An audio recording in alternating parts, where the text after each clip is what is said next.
For the record, my name is Enrique Pepin, District 5 Boston City Councilor, and I'm the chair of the Boston City Council Committee on City Services and Innovation Technology. Today is August 12th, 2025. The exact time is 10:16 a.m. This hearing is being recorded. It is also being live streamed at boston.gov/city-council-tv and broadcast on Xfinity Channel 8, RCN Channel 82, Files Channel 964. Written comments may be sent to the committee email at ccc.csit@boston.gov and will be made part of the record and available to all councilors. Public testimony will be taken at the end of this hearing. Individuals will be called on in the order in which they signed up and will have 2 minutes to testify. If you are interested in testifying in person, please add your name to the sign-up sheet near the entrance of the chamber. If you are looking to testify virtually, please email our Central Staff Liaison, Megan, at megan.carugado@boston.gov for the link, and your name will be added to the list. Today's hearing is on docket number 0772, order for a hearing to assess and enhance the accessibility and safety of Boston sidewalks for all residents. This matter was sponsored by Councilors Aaron Murphy, Ed Flynn, and myself, Enrique Pepin, and was referred to the committee on April 2nd, 2025. Today, I'm joined by my colleagues in order of arrival, Councilor Murphy and myself. We also have some panelists. We have Commissioner Kristen McCosh, we have Chief of Streets Yasha Franklin Hodge, and we have Deputy Chief of Streets Julia Campbell.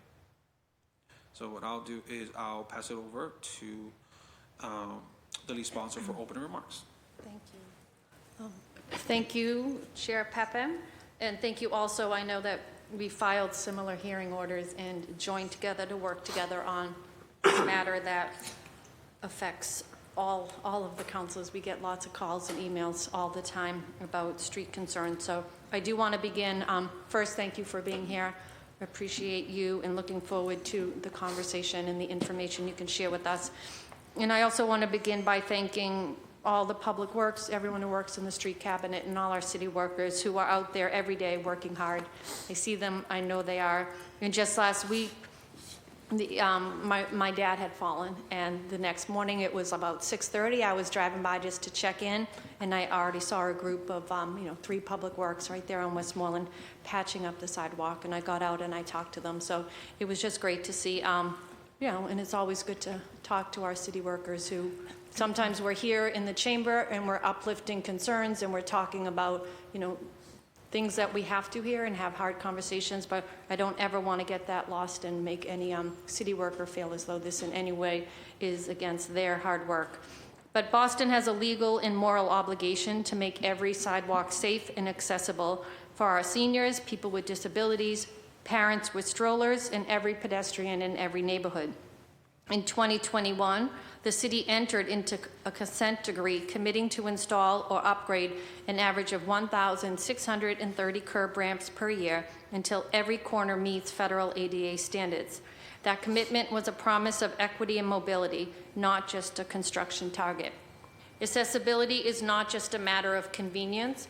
It is about freedom and independence for many, and I've said this many times. For me, if I have to walk around a broken sidewalk or an obstructed street, it may be a bit of an inconvenience, but for some, it blocks their ability to, their freedom and their ability to move around. These incidents were not minor inconveniences. They were preventable hazards that limited, accessibility is not just a matter of convenience, and I've seen this firsthand. In the past 2 months, my father fell twice on the sidewalk in front of his house, and they were not a minor inconveniences. They were preventable hazards that limited his mobility and independence. Too many residents face similar risks every day, and we must act before accidents occur. And most residents, not sure if you know, but just to kind of set the stage first, Boston faces 800 million sidewalk repair backlog, creating widespread hazards citywide. And the city receives roughly 5,700 sidewalk defect reports every year through 311. Despite the 2021 consent decree, ADA compliance remains incomplete with a legal obligation to finish by 2030. So I'm hoping today in that conversation we can see how we're going to meet that mark and what supports we can give on the council to make sure that that happens. So my goal today is simple: surface what's working, identify what isn't, and ensure a transparent plan with timelines and outcomes, so every resident can safely move through their community with dignity and independence. So thank you, and looking forward to this conversation with my colleagues. Thank you, Councilor Murphy. I want to acknowledge that we've been joined also by Councilor Durkin and Councilor Fitzgerald. We're doing open remarks now, so we'll go on to Councilor Durkin.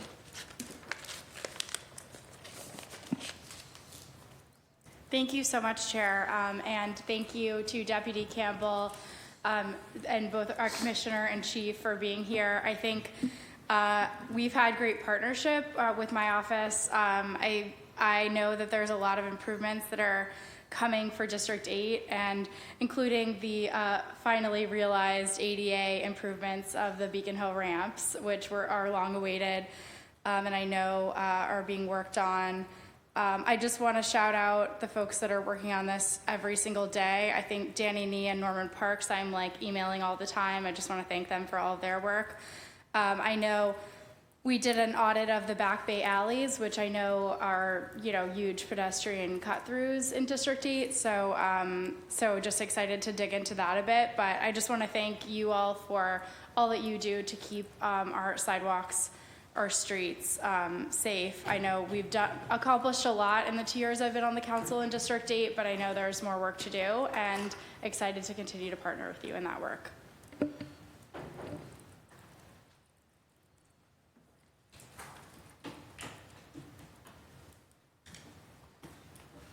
Thank you, Councilor Durkin, Councilor Fitzgerald. And I also want to acknowledge that we've been joined by Councilor Flynn. Thank you, Chair, and thank you all for being here. I'll save most of my remarks for questions, but thank you all for showing up, and I look forward to the presentation. Thank you, Councilor Fitzgerald. Councilor Flynn.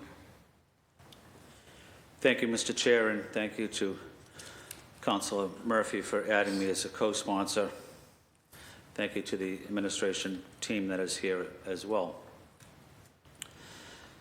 I know for years the city was under court order to put much of its focus on handicap ramps to get in compliance with the Americans with Disability Act, which is one of the most important pieces of federal legislation, in my opinion.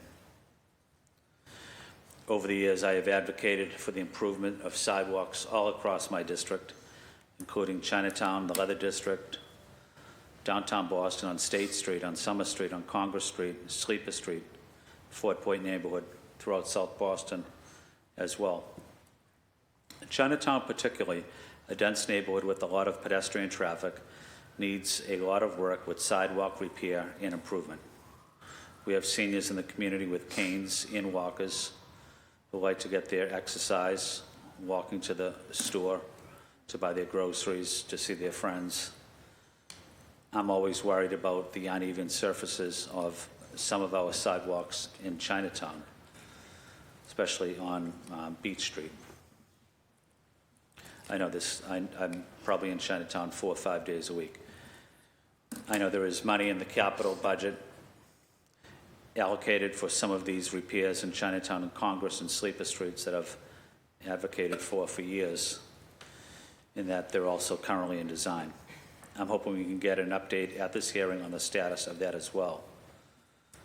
We are fortunate to live in a city that is relatively flat and walkable. It's also important that our sidewalks are regularly maintained and in good repair to ensure accessibility for persons with disabilities, for our seniors, safety of our residents, families with strollers as well. I want to finish my opening comments by acknowledging Commissioner McCaughey doing an exceptional job tremendously, and not just here in Boston, but really across the country in support of persons with disabilities, equal access to everybody. But also this issue, like for everybody else, is personal to me with my parents that are elderly and disabled too, and they care for a special needs grandchild. They're walking the neighborhoods of South Boston all the time, and they're having a very difficult time with our sidewalks and crossing the streets on pedestrian safety issues as well. So these issues are important to residents, they're important to our seniors, they're important to persons with disabilities and young families with little kids. So it's not about criticism, it's about working together, respecting each other, working to ensure that this is a city for everybody. Thank you, Mr. Chair. Thank you, Councilor. All right, so just real quickly, thank you, Councilor Murphy, for leading this docket and for including myself and Councilor Flynn as co-sponsors. Thank you to our panelists for being here to share their knowledge, and thank you to all the community members who raised the importance of this issue, to myself and their councilors and city departments. I look forward to the coming conversation today, and would like to now give an opportunity to the sponsors, to the panelists to do their opening presentation. Thank you very much, Chair Pippin, and councilors. Thank you for the opening remarks and the opportunity to be here today. This is an incredibly important issue for the city and the administration, and so I wanted to just walk through a little bit of introduction to the city's sidewalk program and how we think about it, how we work to improve the quality of sidewalks in the city, as well as some of the challenges that come along with this work. So I think, as others have said, sidewalks are critical infrastructure in the city of Boston. And Councilor Murphy, I really appreciate your framing of this as through that lens of dignity and independence, because these are not just pieces of concrete. These are ways that people access the world around them. And when they fail to meet the needs of those people, regardless of their ability, their age, we are failing to give everyone the dignity and independence that they deserve in the city. So I appreciate you framing it that way. I also hope that your father is recovering well from his injuries. So as we think about the sidewalks, there are more than 1,600 miles of sidewalk in the city. Last year, we substantially increased the amount of sidewalk reconstruction that we were able to do, repairing more than 16 miles of sidewalk, which is double the average of the previous 3 years. We measure the quality of our sidewalks with looking at something called the Sidewalk Condition Index. This is an established mechanism for evaluating individual segments of sidewalk, and we can roll that into something like the heat map that you see, which represents the overall condition of sidewalks across the city, looking at it, that zoomed out view. While this is valuable data and is useful for prioritizing our work, it is also a very traditional way of measuring sidewalk performance. Historically, the city has updated this data once every 5 years. We're in the process of putting out an RFP for a new asset management contract that will use more modern and frequent data collection approaches to provide us more real-time and precise data about sidewalk condition issues in the city. Fundamentally, though, the challenge that we have is about investment. We have current estimated, as bless you, Councilor, as Councilor Murphy said, we have a current estimated $800 million backlog in state of good repair issues. This is a maintenance backlog that goes back decades. This backlog was estimated in 2017 at $500 million. It has obviously increased, and we'll talk about cost in a moment, which is one of the big factors in that. With that said, we are allocating more money than ever towards doing repairs to our sidewalks. Looking at our state of good repair capital programs, we have more than $90 million planned to advance sidewalk and ramp reconstruction in the current capital plan. In addition to this, many of our larger capital projects include substantial sidewalk work. In some cases, that is the largest single line item on many of our capital projects.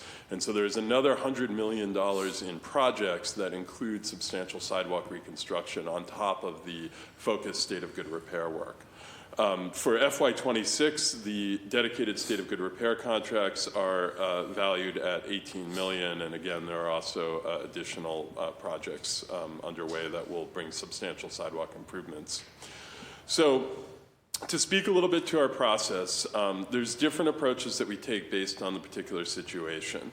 Our goal is to make sure that sidewalks are safe and accessible as possible. And so when we become aware of a defect in the sidewalk, the first thing that we do is make safe work. This is what you see shown here. This is intended to be a temporary improvement. Rarely does it sort of fix in a robust way the sidewalk, but it can reduce tripping hazards and accessibility hazards by using asphalt and other temporary materials as a patch. For minor repairs, we put this into a repair queue. This is there's a backlog in this queue, but this is basically the work that we do as like spot repairs throughout the city. We have in recent years, though, switched to focus much of our effort on full sidewalk restoration using neighborhood-centered contracts. And this is the sort of proactive side of the sidewalk work, whereas the small repairs tend to be reactive based on 311 requests. We are focusing on different neighborhoods. We have 5 contracts, neighborhood-wide contracts each year, 4 concrete and 1 brick. And we move these around the city to target the hotspots where our data shows us we have the highest rate of sidewalk defects. In the process, we often pick up and close out many of the backlog 311 and minor repair requests. Looking at last year, we had these contracts. This is where the 5 contracts were last year. One of the new things we have done is to add a dedicated brick repair contract. Historically, that's not something the city has ever done. And we now have that each year in addition to our 4 neighborhood-focused sidewalk contracts. Beyond the neighborhood contracts, though, we also have a 6 citywide CRM contract, 2 citywide CRM contracts. These allow us to target repair issues wherever they come up, to work through that minor repair queue backlog, to replace individual flags, to deal with tree lifts, to replace a stretch of sidewalk that may have degraded. These contracts work in every neighborhood across the city, in addition to the neighborhood-focused ones that we had previously listed. As has been mentioned by several of the councilors, one of the important elements of this overall program is our ADA ramps, our pedestrian ramps. As Councilor Flynn mentioned, in 2021, we entered into a consent decree that obligates the city to bring curb ramps into a state of good repair. We have not hit the target that we have set most years since then. We have a lot of work underway, and we're happy to share updates on it to try to improve the volume of ramps that we're able to deliver. But I will say that the target that the city signed up for in 2021 is very aggressive, and when we look relative to many of our peer cities across the country who are under similar consent decrees, Boston stands out for the large volume of ramps that we're expected to produce each year. This is complicated by the fact that many of the curb ramps that we work with are in locations that have substantial engineering complexity. We are a city filled with narrow sidewalks and hills, and producing ADA-compliant curb ramps in those conditions is a special engineering challenge. So this has been a primary focus of the team over the last few years to build up our capacity to do this work. At the same time, it is important to acknowledge that ramps and sidewalks require money and contractor capacity as well as staff capacity. Our goal is not to put these things in competition with each other, but as a practical matter, we have to figure out how to allocate our finite resources so that we can walk and chew gum with both sidewalk work and curb ramp work. So just to talk in a little bit more detail about some of the challenges that we are working through, and in some cases, some of the solutions that we're bringing to the table. So first, the cost of concrete work has increased almost 60% in the last 7 years. These are looking back at our state of good repair contracts. The average price is substantially higher in 2025 compared to where it was in 2018. This just means the budgets don't go as far as they once did. Brick is its own special challenge. We have many beautiful brick sidewalks throughout the city, but bricks fail in a different way than concrete, and frequently things like loose bricks or chipping uneven surfaces can create hazards even in places where a concrete sidewalk might not exhibit such a problematic outcome. The repair process is also challenging. You can see one of our city workers here doing the hard hand trowel work necessary to repair brick sidewalks. This is an incredible team. They're up on the backside of Beacon Hill as we speak, doing work on some of the sidewalks there, and they go throughout the city wherever we need this work, but there is a limit to the capacity of this given the complexity of these kinds of repairs. We also know that even repaired brick sidewalks made with traditional brick do not always provide an accessible travel surface for people who are using mobility aids. And so our long-term goal is to replace the more traditional brick of the kind you see here with modern wire-cut brick. Certainly with any new construction projects or reconstruction projects, we are using wire-cut bricks similar to what you might see on City Hall Plaza, which offer a much smoother rolling surface. That is an extraordinarily costly endeavor, and it will take a long time to get to the place where all of our brick sidewalks have been upgraded to that material. Utilities also pose a significant challenge in the city. The utility construction, which impacts sidewalks, often results in asphalt patches where there used to be brick or concrete. These are less durable. They can, in their own right, pose hazards. Public Works, since last year, has been working to create a whole additional layer of accountability for utilities that disrupt sidewalks with this temporary work. We have regular meetings. We review their backlog of requests. This additional oversight has led to substantial investments in restoration by the major utility companies, and we do believe that we are working through the backlog of these overdue utility repairs.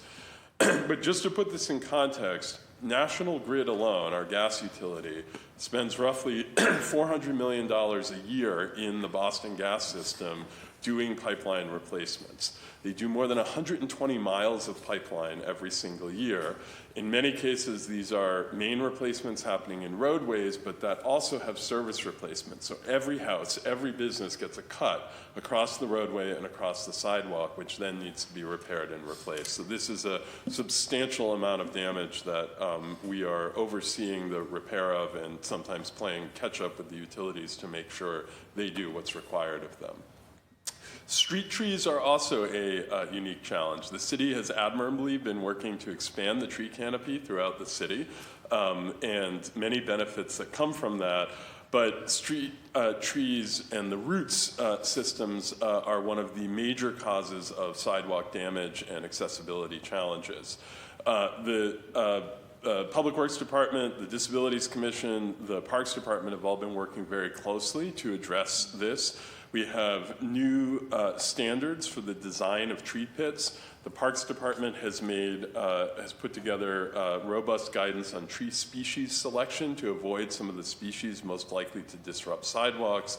And we have been exploring the use of new materials that help us restore sidewalks where there is tree damage in ways that both protect the trees and create more accessible paths of travel.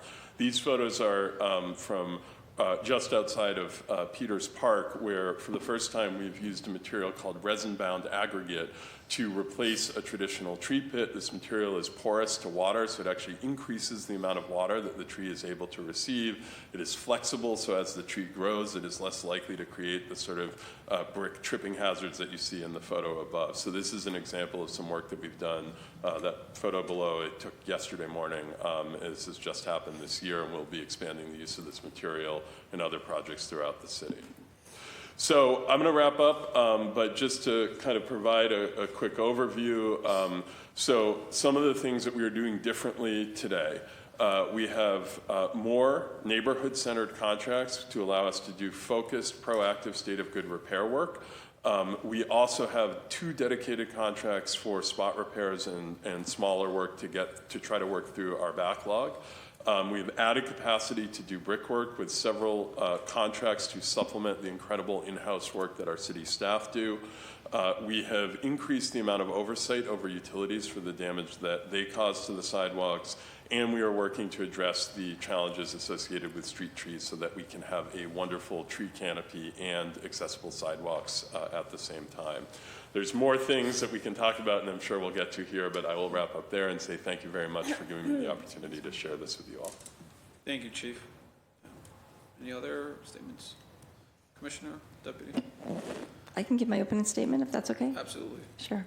So thank you very much for having me here today. My office, the Disability Commission, we see ourselves as kind of an internal consultant to help with the best outcome possible. We know the Streets Cabinet has engineers, architects, lots of professionals doing the work, but we like to support them to give them insight from the disability community about not only meeting compliance, but having what we call ideal accessibility.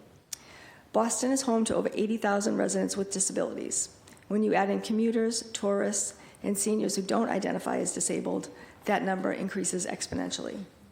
Sidewalks are, of course, a critical piece of infrastructure in our city, especially for people with disabilities. They are a key component of independent living in community with family and friends. They are required to be accessible, both as a civil right under the ADA, as well as under the building code overseen by the Massachusetts Architectural Access Board. Keeping these sidewalks in a state of good repair so that they are accessible is a priority for the city as well as a challenge. Chief Franklin Hodge laid out a lot of those challenges, and those are the things that we work on regularly with the Streets Cabinet. We know that people with disabilities are out and about on our sidewalks every day. They use them to connect to jobs, education, championship sports teams, award-winning restaurants, and all the other things that Boston has to offer. We are really working great collaboration with the Streets Cabinet as they always prioritize the needs of our residents. When we meet monthly, we raise the concerns that we've heard, and we meet more often as needed to ensure that all the access that we need is implemented and maintained. Sometimes we're only able to make short-term fixes while contracts are sent out for larger repair. But we do this in collaboration with Streets. We're proud of our partnership, and we think it works to make the best outcome for people with disabilities, given all the challenges that we have. Some of the things we've identified recently are areaways, which the city doesn't actually own that property, so we can't repair it. Also, jurisdictions of the MBTA, MassDOT, and private property lead to challenges in us doing work to make the sidewalks accessible. However, on the sidewalks we own, I feel like we do a really great job. Councilor Murphy, like you said, I see city workers on the sidewalks every day, and the Streets Cabinet is extremely responsive to our requests. I work with disability commissioners from across the country, and I'm always surprised when they tell me they get pushback from the other departments, because I can honestly say I've never gotten any pushback from the Streets Cabinet. They're always willing to listen to us, to collaborate, and to come up with creative ways to keep our old sidewalks accessible, despite the challenges of being an old city, a winter city, a historical city, and a brick city. And I will leave it at that. Thank you. Thank you, Commissioner. Nothing to add. Okay. Thank you so much for the opening statements and for the work that you've done already throughout the year for contracts and everything to make sure our sidewalks are fixed. I'm going to go over 2 questions from my colleagues. I'm not going to use the timer because it is frustrating. Yeah, but I don't like it either. I appreciate that. I will use my phone. I'll probably get like 6-7 minutes. Sure. But then we could do second rounds of questioning too. So. Thank you.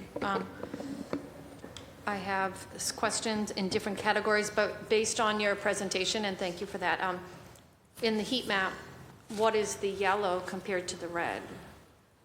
I think the yellow are the areas of the most concentrated Needs? damage. Damage, Or okay, not needs, the red, yes. so the yellow, okay. One question, so I don't forget, the brick, right? Many neighborhoods and streets, and you mentioned it, like we're a brick city, right? It's the character. Are we invested in repairing and making sure we're not just tearing up because it may be cheaper, because it really is the fabric of many of our streets? We Yeah, are, right? Okay. we are. The dedicated contracts that we have are focused on that. Our craftspeople are focused on that. We do try to work in collaboration with the Disabilities Commission, especially around curb ramps. We sometimes do expand the amount of concrete in order to create level landing surfaces and safe slopes for people who are using a mobility device, but we do our very best to preserve the brick character of our neighborhoods. Okay, that's good to hear. Thank you. So I'll read out my questions and maybe to the second round so we get to all of them. And some of them you actually have already touched on. But under accountability and progress, how many curb ramps have been installed or upgraded each year since FY 2022 versus the 1,630 per year obligation? And it would be helpful to provide totals by neighborhood and by priority factors such as near transit, schools, or senior housing. And what is the remaining backlog of non-compliant corners broken out by council district that might need a little bit more detail, and you could get that to me after. Under sidewalk, the sidewalk repair program, what is the current annual budget, lane miles, panels repaired, and cost per unit, and how are these projects selected and sequenced? You touched on a bit of it, and that the costs have gone up, and what is the policy for conflicts when there's tree roots, replacement, flexible paving, expanded pits, and who is responsible for costs? Is it the city? Is it the abutter? Is it the utility if they've cut it open? Ripped it up. Utility restoration and service standards. What is the service level agreement, SLA, for restoring sidewalks after utility cuts? And what percentage of repairs meet the SLA? And what happens when contractors miss deadlines? I know we've had that conversation a few times in this chamber, but it would be good to have it part of this conversation today. And under equity and transparency, when will the city publish a public map showing block level status of sidewalk repairs and curb ramp installations, either planned, in design, under construction, or complete? Is that something that you're working on or you would consider doing? How does the city ensure equitable distribution of repairs across all neighborhoods, especially historically under-resourced areas? And how does the city prioritize sidewalk repairs relative to other investments like bike lanes and bus lanes? And on that, I did notice that the 2024 contract, you had 5 neighborhoods, and then 5 again in 2025. The north end and the south end were the brick ones. And I know they kind of get caught up under the catch-all, but what about West Roxbury or South Boston or Chinatown, the ones that kind of jumped out at me at first that weren't included in these, annual contracts? So I'll stop there. I'll and see if there's some you can answer. Sure. Happy to give some thoughts in response, and some of these I think will be data requests that we will need to get back to you on. We did share some of the high-level stats of our curb ramp work, but we're happy to share share that information in a more broken-out way. The numbers that we reported in the slides are the number of curb ramps that were successfully met every one of the criteria for ADA compliance. There are a number of ramps. We actually constructed more than 2,000 ramps last year. A number of them did not pass. Many of those will be in the pass this year. In some cases, there's very minor issues like asphalt leveling issues or crosswalk striping that needs to happen. Who tests that? Does someone come out after to test if it passes or not? And what's the criteria? Yeah, so we have protocols ourselves. So we hire a consultant to do that work for us. This is work that we basically just have the backup for ourselves, and then we submit it in an annual report in compliance with the consent decree, and that's how we document our work. One of the things that we've been investing a lot in is the speed and quality of the post-construction measurement. It's now at the point I was out on Wachusett Street where we're doing a lot of ramp work 2 days ago, and our engineering consultant for assessing ramps was actually on site during construction with his smart level, and as they poured a ramp, he would verify that the dimensions were correct. We have internal tools that we use for tracking this information in real time. So we're building a lot of those accountability systems and making them more robust so that we can hold our contractors accountable and make sure we're following up where there are issues. In terms of annual budget, I think we provided some high-level information. It is a bit complicated, as I mentioned earlier. There's quite a bit of sidewalk and ramp work that is embedded inside of other capital projects, and so we tend to focus our conversation. It's easiest to break out the sort of pure state of good repair investments, but there are other types of investments that happen, so we can try to get you more information, more details on that as part of a request, as well as some of the stats that you requested. In terms of conflicts, I think this is an area of kind of ongoing discussion. The most common thing that we run into is a conflict between trees and accessibility needs. In some cases, the only way to create an accessible sidewalk is to remove a tree. And we do that, but that is never our first choice. In some cases, that requires us to go through a tree hearing with the tree warden. And we are always looking for the solutions that can get us where we need to be without taking trees out, but there are simply places where that's the only choice that we have. Some of the new approaches that we have around design have been helpful in reducing the amount of tree removal we need to do. Typically, those costs are borne by the city when it's an existing sidewalk. If there's a ongoing construction project, either utility work or a residential or new building construction, then most of those projects will do the appropriate restoration for the immediately adjacent sidewalk. In terms of publishing a map, I think it's absolutely something we're open to doing. We have a few different data sources. Do you know if we published the curb ramp map? We have a version of it. Okay, so we have some of the curb ramp information available, but we'd be happy to work with the council to make more of the information we have available to us. Should we keep going, or do you want to wait for the second round? Yeah. I think the equitable distribution and some of these other questions, should we get into those? These are maybe larger. I think we are, the tension that we find is the complaints about sidewalks and requests for sidewalk repairs are not a perfect match for where the actual sidewalk issues are. We tend to see, in general, more requests for sidewalk repairs from higher income neighborhoods, neighborhoods that have been traditionally resourced, and in some cases, the places with the worst quality sidewalks are in our less resourced and less connected neighborhoods. So there's always this balancing act that we need to strike between proactively using data to invest in the places that need the most, as well as being responsive to constituent requests from wherever they come. And that's how we've structured this program. That's why we have those 5 neighborhood-specific contracts. Those are selected each year based on the sidewalk condition data that we have, and you see in the lists of neighborhoods there, they're very much a broad spectrum of the city. Our CRM contracts then allow us to go to where people have reported issues, and that's really how we try to create that equitable balance. In terms of prioritizing sidewalk repairs versus other types of investments, so 73% of our capital spending over the last 4 years has been on state of good repair projects citywide. The structure of the capital plan gives us the ability to put most of our resources into maintaining the infrastructure that we have. We also, when we are doing street reconstruction projects, whether it's a major project like the reconstruction of Cummins Highway, for example, a $31 million full street reconstruction, or whether it's a minor project like the installation of a bike lane, we try to always pair state of good repair efforts with whatever street changes that we are doing.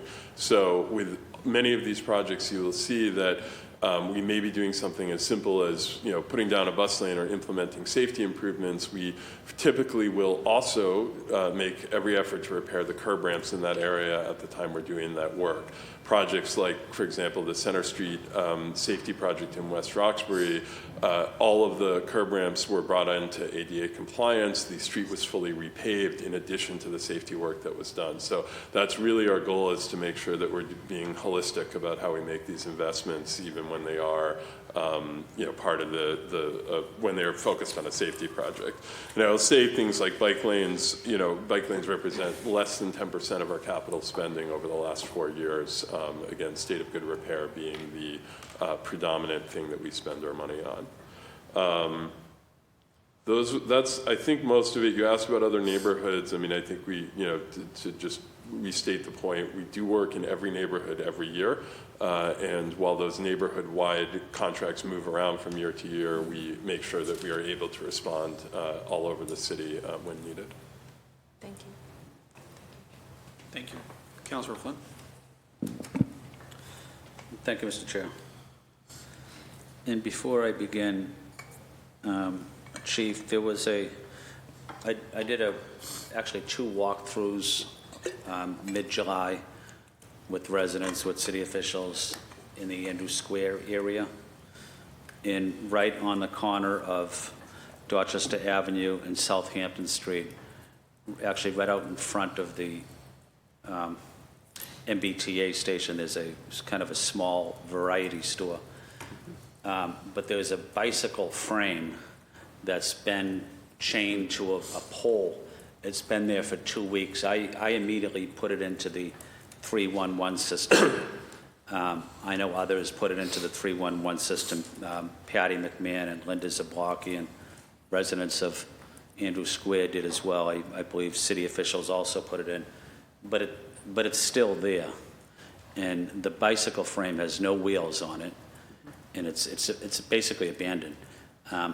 It's impacting the safety of persons with disabilities. It's impacting our seniors that are trying to get down that street, going onto the train system. Mothers and fathers taking their little kids to school. I have the photo here. But can we do something about that, Chief? That's a huge problem for me. Yeah, we'll get that prioritized for removal. Okay, could I respectfully ask that we get it done today? I need to check with our team to see what capacity we have in the field today, but we will get it done as soon as we're able. Okay. Would you let me know when it's going to take place? Sure. When I see issues like that in my district, I'm concerned about them because I figure if we're not able to fix that particular problem, are we able to address the bigger problems? That type of problem should take half hour to snip the lock. But in the meantime, elderly people and persons with disabilities are walking around it, going into Dorchester Avenue, which, as you know, is a very heavy traffic street. So if I had bolt cutters myself, I'd go down there and do it myself. That's how I used to do things. But as a city councilor, I don't think I can do that any longer. So, Chief, let me ask you, and I know it was referenced in the handout that I saw, but I saw Chinatown was not, so neighborhood-centered contracts. I'm looking at 2004, 2005. I don't see Chinatown, and I don't see South Boston included. Why is that? I think basically for each year, we work through the data and where we have the most sidewalk deficiencies that are repairable through our regular state of good repair program. And we prioritize a group of neighborhoods for that. We do continue to work in South Boston and Chinatown. There's, I think, one of the photos in the slide is from A Street and us doing some ramp work along there. I know we've done quite a bit, in the neighborhood this year, both ramp and paving work. So we do continue to work citywide.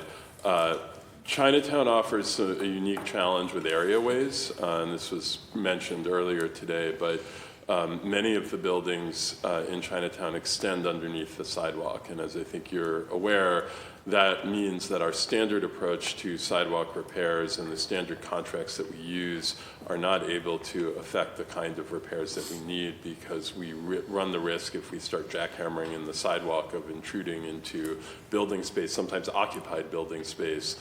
And so it requires a much more careful orchestration of repairs, working with the building owners, either closing up their areaways or certifying that the areaways are structurally stable to allow us to do the kind of heavy construction work on top of them that is necessary here. So I'll let Deputy Chief Campbell speak a little bit more to the process. We've been developing a framework for how we work with building owners on this, but in neighborhoods like Chinatown, downtown, the Wharf District, the Leather District, where areaways are commonplace, sidewalk repairs are a much more labor-intensive, slower, and expensive process because of the challenges faced there. Yeah, thank you, Chief. I'll just add that Commissioner also brought up that there's elements of jurisdiction that complicate things like areaways. So even if we have all of the tools at our disposal, we still need the support and cooperation of a private property owner in order to do a repair to a sidewalk where there's an areaway. So a neighborhood like Chinatown, it's difficult for us to roll out a full-scale maintenance contract in a neighborhood that has so many engineering complications where we can't just do regular maintenance work. Basically, a lot of those sidewalk repairs are going to require a capital level of effort, which means we need full engineering, we need survey, we need somebody to negotiate the repairs and structural integrity of the areaway just in order to do a basic repair. That's very common in Chinatown. That's not every corner or sidewalk. It's just very common. It's all over downtown. So that's why neighborhoods like that probably won't be receiving the type of maintenance contract that you see in other parts of the city. South Boston doesn't have as many areaways, so like you very well may see us do a maintenance contract in South Boston in the not so distant future. Thank you. My concern is that, and I understand and respect the position you're in, but coming from my position, my job is to advocate for my constituents. And I just can't accept that nothing is going to take place in Chinatown. As you know well, many of the residents are elderly. There's a lot of young families. Many of the residents are elderly and they're persons with disabilities, but there's a lot of young families taking their kids to school on Beach Street. And I see them because the sidewalk is so buckled that they're almost they're walking in the street. And for me, that's a major concern. I just can't allow that based on the fact that we're not able to fix the sidewalk. I have to do my due diligence to advocate for my constituents. But is there some way you are able to work with me on coming up with a solution to address that? Yeah, we're happy to work with you on that. And to Deputy Chief Campbell's point, there are places where we have been able to make repairs and improvements, particularly south of Neyland Street as part of the Neighborhood Slow Streets project. We have a number of projects underway in Chinatown right now that are in the planning stages and some dedicated budget focused on Chinatown sidewalks. So we'd be happy to work with you to try to figure out how to best prioritize those resources. Thank you. And Mr. Chair, could I ask one question to the Yes. Commissioner Koch?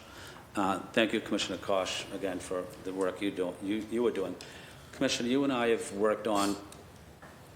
Sometimes it's a public awareness campaign about snowstorms in the winter, people not shoveling their snow, but the impact it has on persons with disabilities and our seniors also.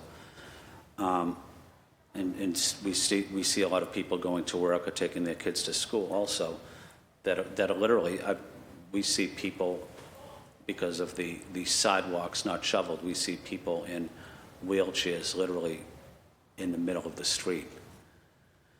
And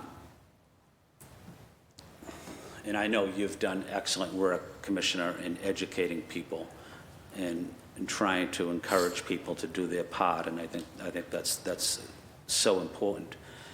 I guess my question is, with the challenges of the sidewalk like that, not during the wintertime, but I still see people in wheelchairs, in elderly people still walking in the street because they are concerned about them navigating the particular sidewalk. And that's why I'm very concerned about it, and I know you're very concerned about it. But I just want to acknowledge your professionalism, your hard work, your dedication, because I know when you come into work every day, you're always fighting for persons with disabilities and our seniors and making sure every space is accessible. But just wanted to get your comments on some of the issues I highlighted.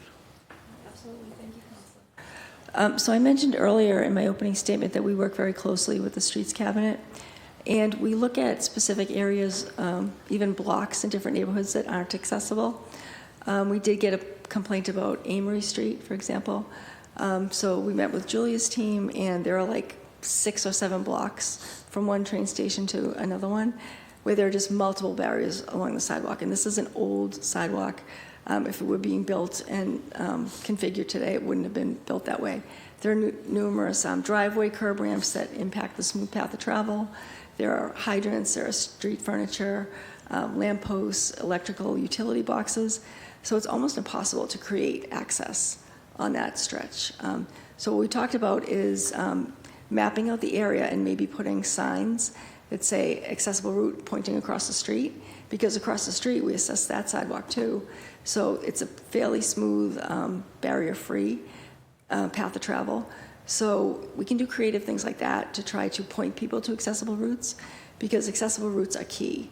It's great that, say, a school or a community center is accessible, but if you can't get there along the sidewalk, it's still not accessible.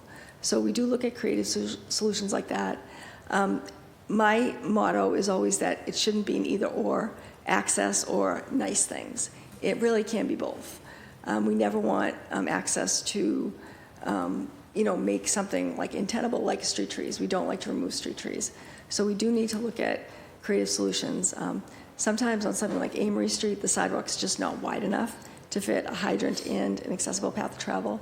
So long-term planning, do we look at extending the sidewalk and reducing parking or a travel lane of traffic? There are a lot of things that we need to think about long-term. Again, everything we build now is built ideally to fit everything in. It wasn't so much like that back in the 20s, 30s, 40s when these streets were designed. So again, I really think our partnership is key to look at creative solutions like the one we're talking about on Amory Street. Well, thank you, Commissioner, and thank you for the work you're doing. And I always admired and respected you. And one of the things we've always focused on is, and I brought up the snowstorms earlier, but we always encouraged our neighbors, most of them are young professionals that live in South Boston, but we've always encouraged them to, give back by shoveling the sidewalk, especially if it's an older person that's living next to you, or a young family with little kids, and you're a single person in your 20s, maybe give 20 minutes to help shovel out a senior or a family in need. So I know that's what you've done. Your whole career is bringing people together. So just want to say thank you, Commissioner McCosh. Mr. Chair, I have no further questions at this time. Thank you, Councilor. Councilor Durkin. Thank you so much, Chair Peppin. So I have a bunch of things on my list, but I just want to thank you all for all that you do.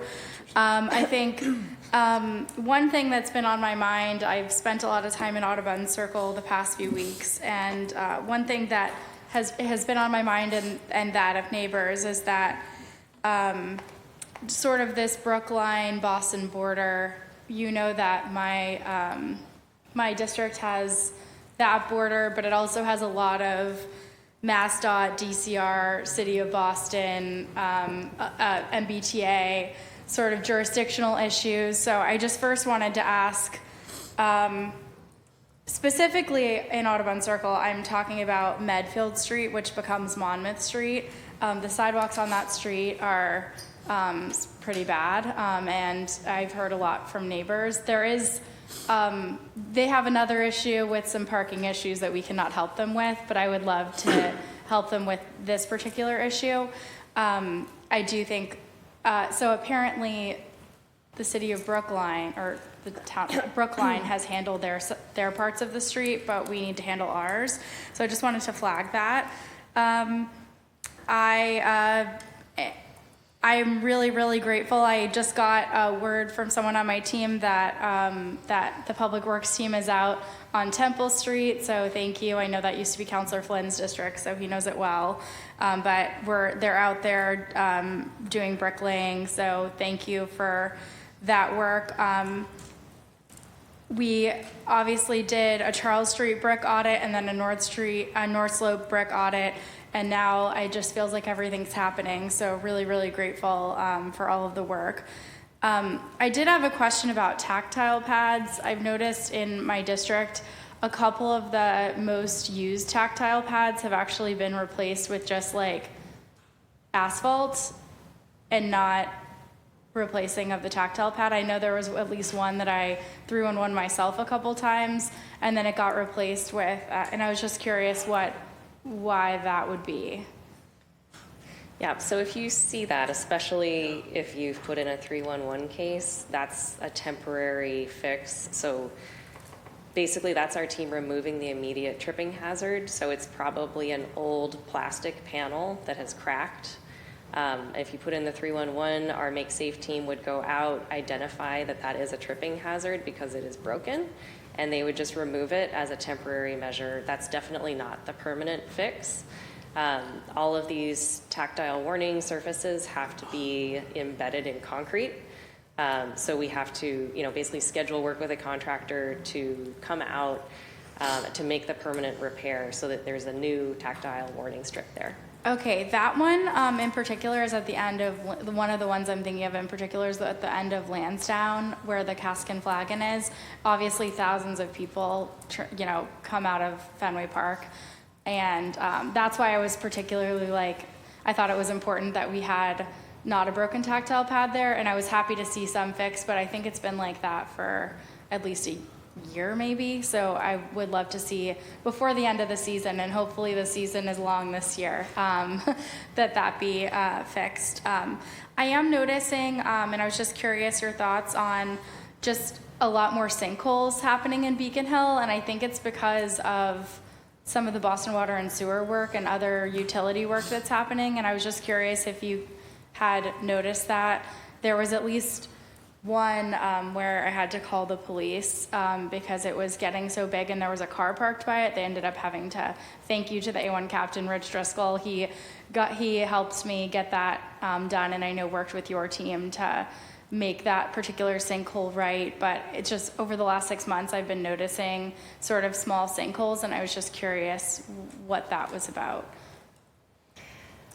I wouldn't be able to tell you the exact cause. As you're mentioning, we do have the Boston Water and Sewer work out there, so stress on the system can also just cause weird things to happen. It could be that. I'd be happy to flag it for our friends at Boston Water and Sewer just to get their eyes over there and maybe make sure there's not some sort of systemic stress that's happening that's causing that. And obviously, I'm a trustee of the Boston Groundwater Trust. I know Councillor Flynn gave me that seat when he was council president, so I'm really honored to be on that trustee of that board. And I'm just curious if it has any groundwater implications. So I just kind of want an engineer to tell me what that could be about. I know we've worked together on a lot of audits. The most recent one I did was the Back Bay alleys. I don't want to make you speak to any timelines or anything else, but I just want to thank you for your work on the Back Bay alleys. That is the top issue of the Back Bay at this moment, and I know we've been out. My team actually in the morning of a council meeting went out, and in 3 hours we had pictures of every single alley in the Back Bay. So just want to thank my team, my interns for the summer, Maisha and Vivian, who were out there, and I just want to thank specifically Tony Baez, who is an accessibility warrior. Councillor, if I could just quickly speak to that. So thank you, first of all, for the audit work there and elsewhere. It's very helpful for us to kind of have that information so well summarized. We were able to effect quite a bit of patching work. Danny Nee and his team in the Highway Division did do quite a bit of asphalt work in the alleys. With that said, I think, as you know, many of them sort of are at a place where ultimately they will need sort of full reconstruction and repaving. And so, we're happy to work with you as we think about prioritization of the overall paving needs in the district, how to think about sequencing those. Thank you so much. I know one thing I had in my budget letter that I didn't hear back directly about was on Boylston, there's basically a reconstruction of each block each year. And I know 1 year they missed doing a block, and I think I got some assurance that we would do 2 blocks this year, but I'm not sure. So if you would be willing to look into that. Yeah, I can speak to that now. I mean, so we've missed a few years, in large part due to utility work. We had 1 block that had been ready to go, and the contractor involved was debarred by the state for some workers' comp violations, and so we weren't able to proceed with that. Subsequently, National Grid informed us that they would be doing a major main and service line replacement project in the blocks that we had prioritized for reconstruction between Dartmouth and Berkeley Street. That work is unfortunately still underway, but we are advancing the designs for that work so that it can be ready to go as soon as National Grid clears out of there. The good news is that we will get one block on the opposite side along the Copley Square Park back in a fully reconstructed state as the construction project in the park demobilizes, so there will be some benefits there, but we are behind.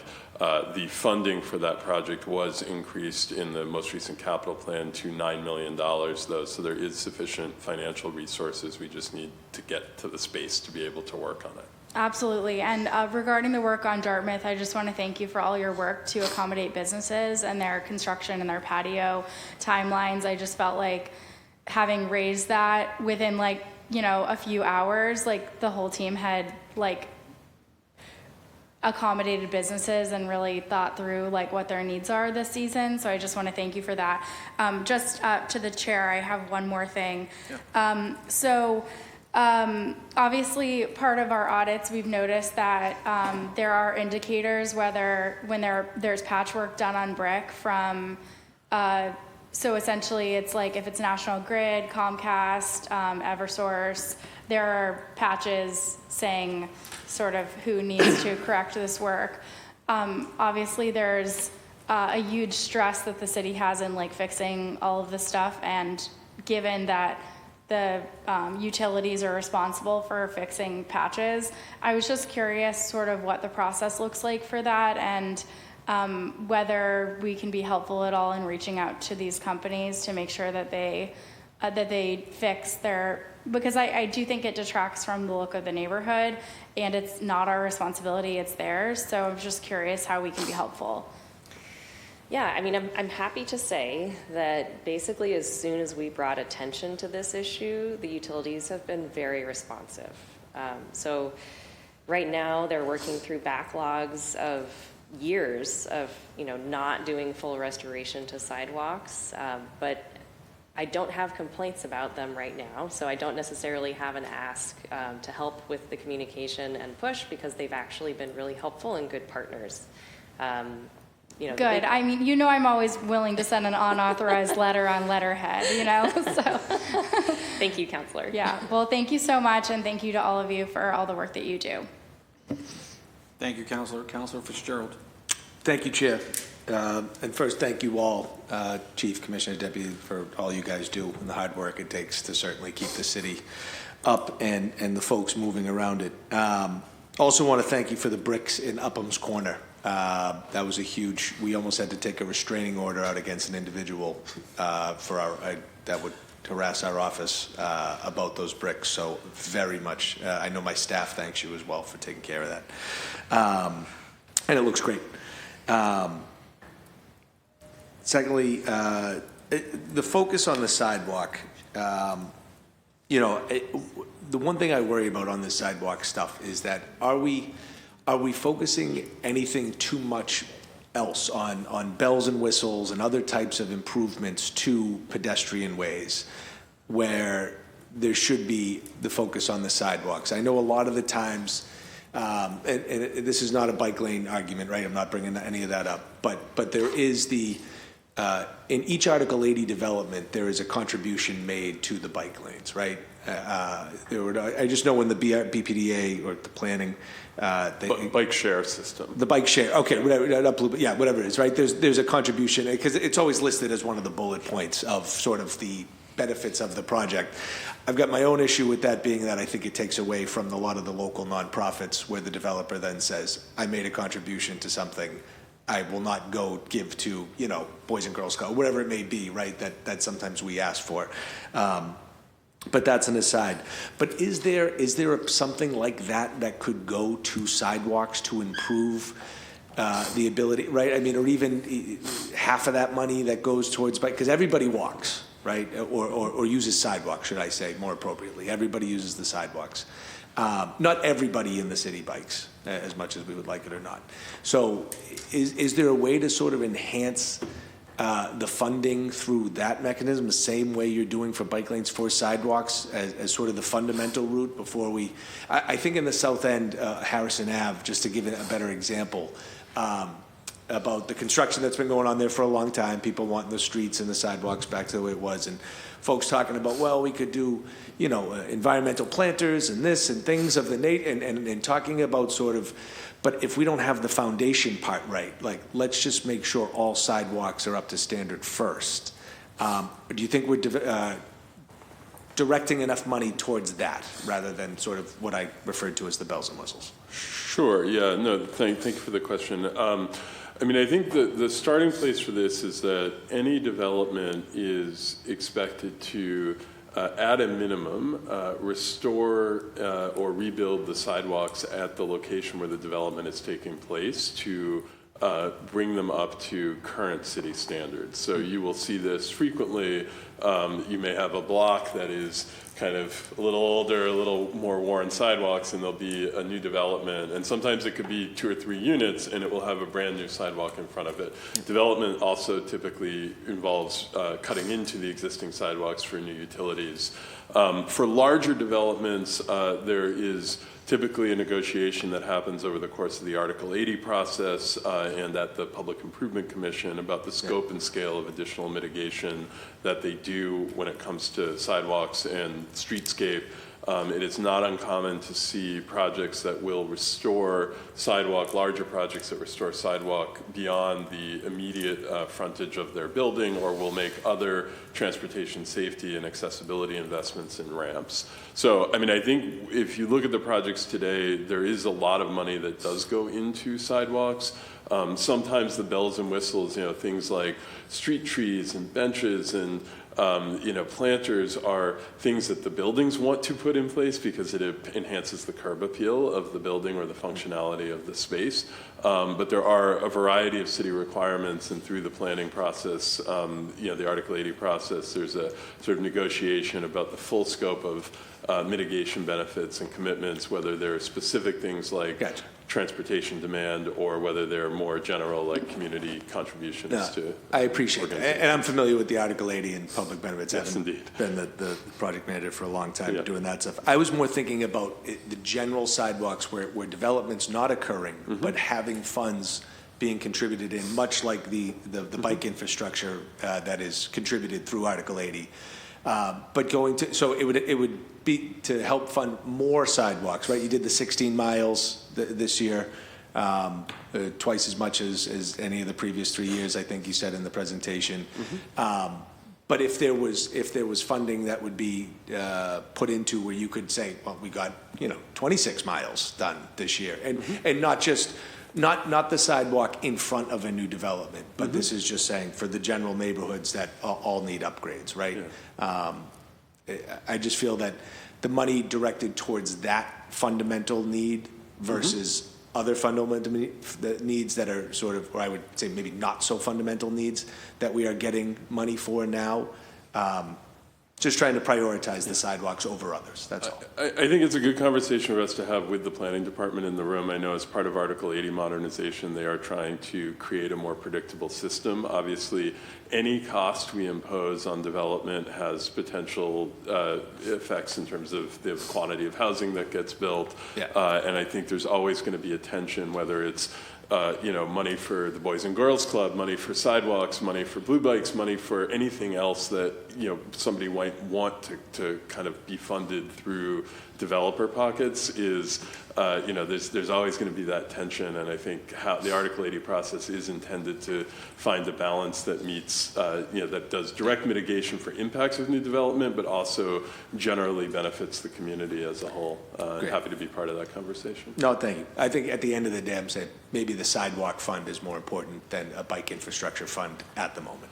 I mean, I take your point, Councillor, and I think we can always discuss how to allocate that money. I will say the total amount that has been contributed to the Blue Bike system is a drop in the bucket relative to the need when it comes to sidewalk, and it does have the impact of mitigating some of the transportation It does have the benefit of mitigating some of the transportation impacts of new development, new people moving into a neighborhood by providing options for how they move around, which is why the city includes that as a requirement. I think whether we've got the ratios right for exactly how many dollars in which pool of money is something very much open for discussion. Gotcha. Understood. Thank you. One last question, if it's all right, Chair. Yes. Around the utility work, I know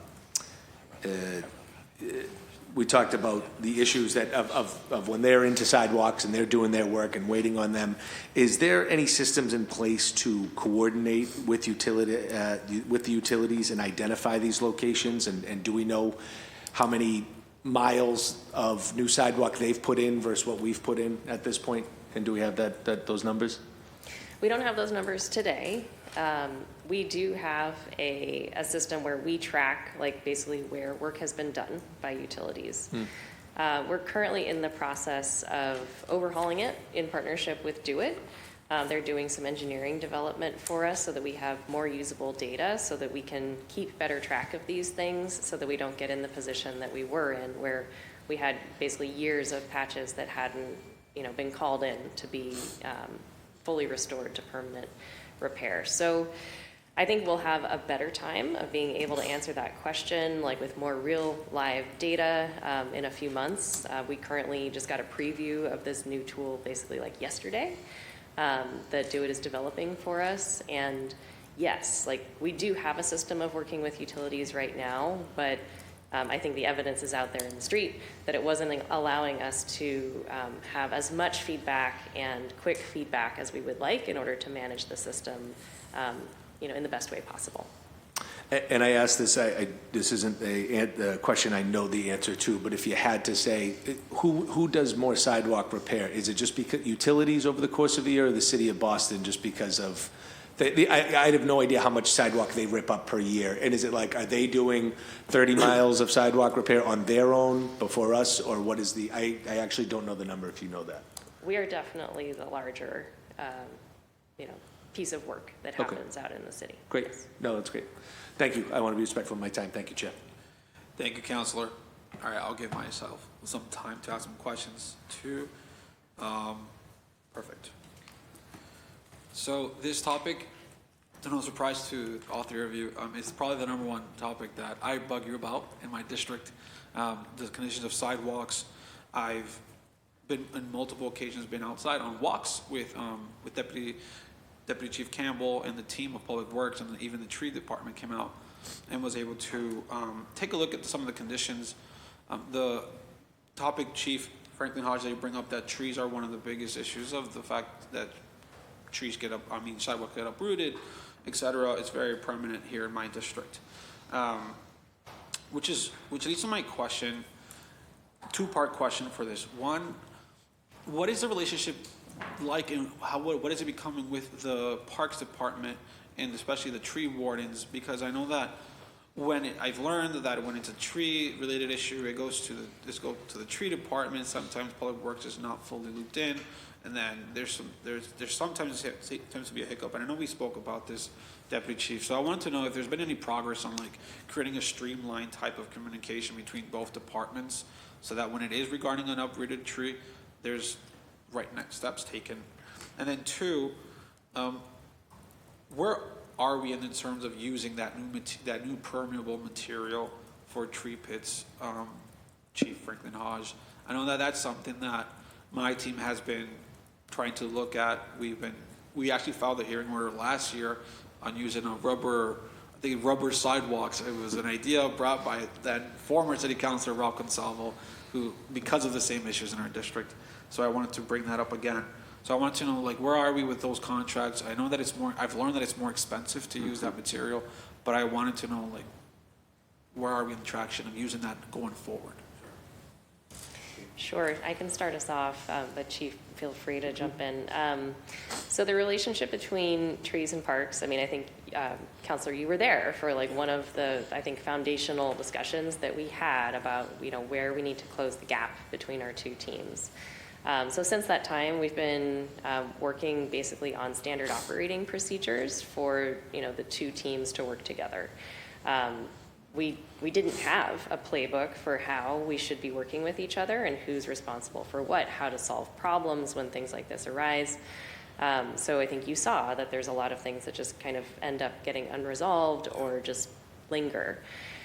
So that is some policy development that we're, making good progress on. We don't have a finished product yet, but we're just working in collaboration with our friends in the Parks Department, with the tree warden, and I think that's going well. That is going collaboratively, so thank you for your leadership on bringing us together on that issue. As for the new material around tree pits, we're kind of in a testing phase right now. From the streets side of the house, our green infrastructure team has been aware of and promoting these materials for many years now. We are now trying to incorporate them more into our regular repair work. Some of the basics that we need in order to do that are to basically have the ability to install the material. We don't have that ability really right now on a regular basis because that's not a line item in a maintenance contract that we have access to. So what we're doing now is just seeing what are some of the products that work well. Can our contractors work with them? How do they hold up over time? And that's something that we are, just trying, outside of Peters Park, like the chief showed, one of the first places that we've done that in a maintenance job. And over time, we hope to have that as a material that we can regularly deploy as part of our maintenance work, because we want to prevent damage to sidewalks from trees, and that's one of the tools that we have. Okay, and you mentioned that it's not a line item yet. Yeah. So that prevents you from doing more extensive work with that. But if you had a line item in the budget for that, it would help. It's less about having a budgetary line item and more just a contractual thing because it's a new material. Gotcha. Many of our contracts were bid before we started using it. I see. But we're starting to incorporate it now into some of our street reconstruction projects. So we have a bunch of work planned in the Jones Avenue neighborhood area to reconstruct a number of streets and sidewalks, and that includes the resin-bound aggregate as one of the materials that will be bid out as part of that job. It is 2 to 3 times more expensive than traditional concrete, but obviously a much smaller area. Yeah, no, absolutely. And to Councilor Fitzgerald's point, if it's near a new development, I think that could be something that we ask the developers to help pay for in front of their business, in front of their new development, where part of the plan is to put those tree pits with the right material. Absolutely, and some of these new materials and new designs are incorporated into the city's new green infrastructure design standards. So we have new standard details that we provide for third parties like developers that do work on streets for pre-approved designs essentially, and that incorporates some of these new materials into those designs. And we've seen a few projects come through the PIC. One of the housing developments on Morrissey Boulevard, for example, where they've incorporated the resin-bound aggregate as a way to ensure an accessible path of travel. So we're really trying to encourage this by everyone doing work on the street, both city and third party. That's good. That's good to know. All right, I appreciate that. The other topic that I wanted to touch upon is in my district, especially when you go up to the Fairmont Hill area, there's a street called Prospect Street. It's a very historic street, but very terrible sidewalks, to the point where in some portions of it there aren't any sidewalks. There's a bit of a back and forth with residents on whether they want the sidewalks or not, because it adds, parking, etc. But some residents do want the sidewalks because it adds accessibility. So I wanted to know, when in this situation, one, I want to invite you out there to Prospect Street. It's an interesting street. Mm-hmm. But two, when it comes to these historic streets that comes with certain protections, how do you handle those situations? Because I know that street on Fairmont Hill is just one example of many. Yeah, no, it's a great question, and we'd love to come out and learn a little bit more about the street and the issues there. I think there's both a sort of formal legal part of that question as it relates to streets that are part of a landmarks district, and some ongoing conversations with the Landmarks Commission. I think everyone is probably familiar with some of the history that Public Works has had on Beacon Hill with that tension that can exist between historic preservation and accessibility. I think ultimately when we're working in a place that doesn't exist with a formal set of legal requirements and landmark requirements around it.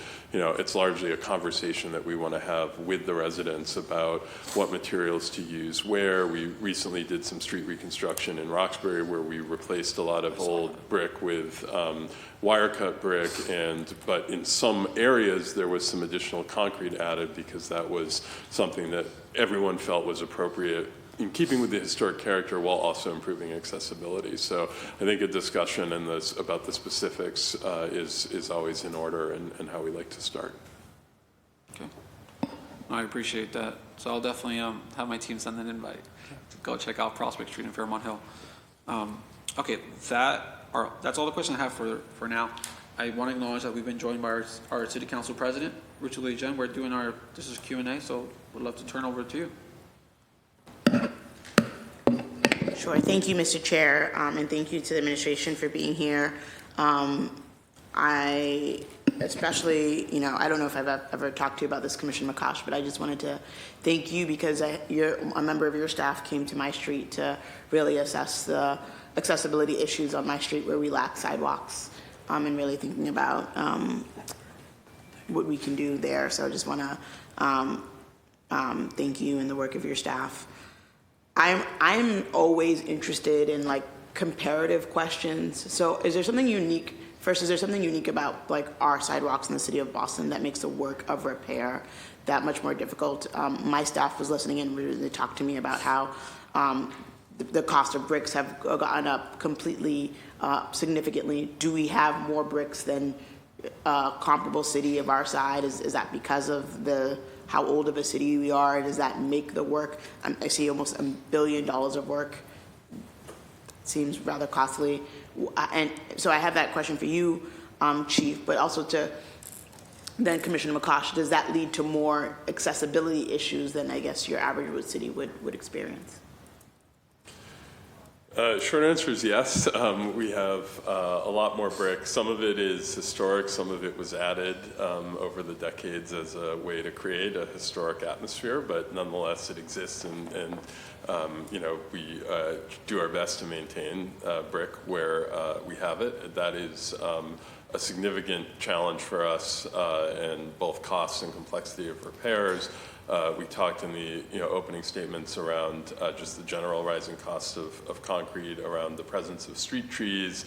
Area ways that we spoke about earlier are also a significant challenge in the city of Boston. I mean, much of this comes simply from the fact that we're a very old city, and over the years we've upgraded streets in different ways in the standards of the time.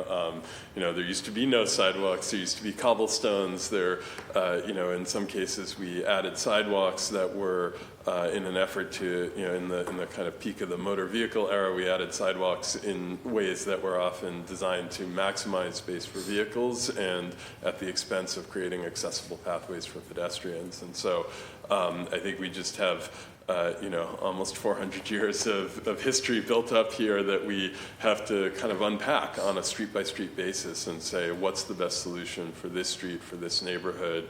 Is this a place we can widen the sidewalk? Is this a place where we want to preserve the material but upgrade it to something that is more accessible? It's just a very complex place to work relative to what you might find in the western parts of the U.S., where often the streets were all created within the last 100 years and the sidewalks all fit a very standard template. Just requires a lot of neighborhood level and street level specificity. And I think just the partnership that we have with the Disabilities Commission is absolutely tremendous. They bring so much expertise in each, not only in kind of the general experiences that they can bring to these conversations, but Commissioner McCosh and her team are experts on materials and the trade-offs and design details and how we use different things in different places. So we're just so fortunate to have them as a partner in this. Commissioner McCosh, do we prefer straight concrete? Although there are problems with concrete as well. We see a lot of unleveling with concrete, but is concrete preferable for ADA, for accessibility issues over brick? It is, and the city standard for sidewalks requires a 5-foot wide path of travel in concrete. So anytime we do upgrades or new construction, we always get that. But as Which being, means no brick for new construction. it could be brick on the edges, Okay. if preferred. Like the chief said, a lot of times it's street by street. We do have certain historic neighborhoods that are full of brick sidewalks, and we're not looking to remove those. They definitely need to be kept in good repair, but otherwise, we always prefer concrete for a path of travel. Is there,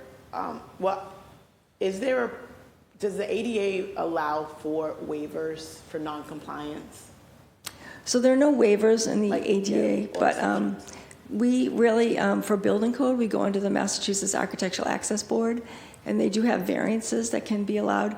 And we work closely with the streets team to submit variances for things that are impossible to become compliant, just because like the street is too narrow, the sidewalks are too narrow. So there are a good bit of circumstances where we can't achieve compliance no matter what we do.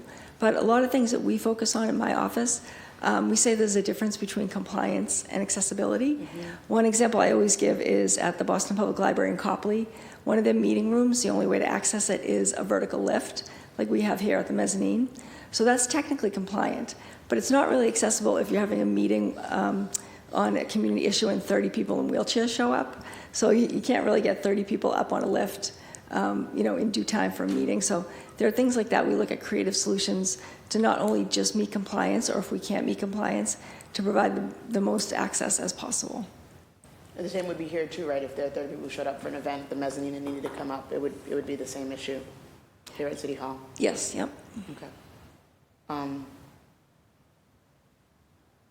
think for now, those are my questions.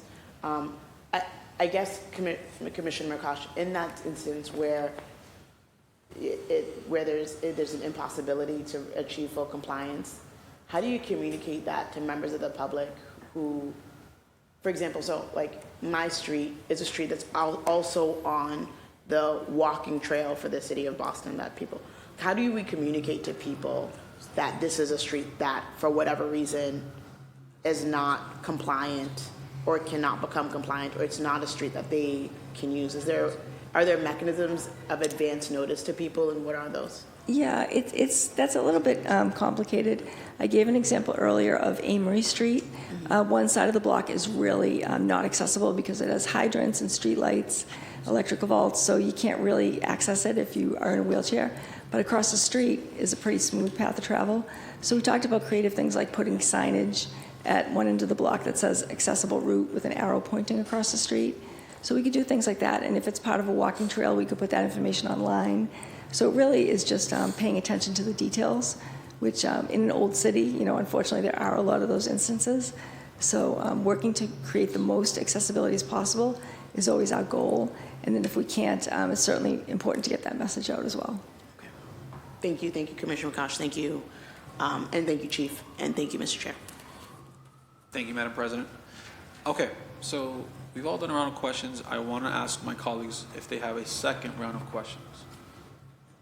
Okay, perfect. We'll start with Councilor Flynn, then we'll go to Councilor Fitzgerald, and if Councilor Murphy has more, we'll do her too. So, Councilor Flynn. And thank you, Mr. Chair. And again, thank you to Commissioner McCosh. And I agree with you. I actually have a hearing order scheduled for accessing and studying, rather, the compliance here in City Hall for persons with disabilities. Like you, I am also concerned about the mezzanine level area, not just for persons with disabilities and seniors, but just, in my opinion, of how unsafe it is in that area for anyone really having an event there, and then just a couple steps away, if you fell, you fall onto all of these stairs. But also, you highlighted it very well, Commissioner, as if there were people in wheelchairs that wanted to attend the event, and the lift gets one person up at a time, it's not necessarily accessible to residents. And as we both know, we probably both agree on, one of the best federal pieces of legislation is the ADA.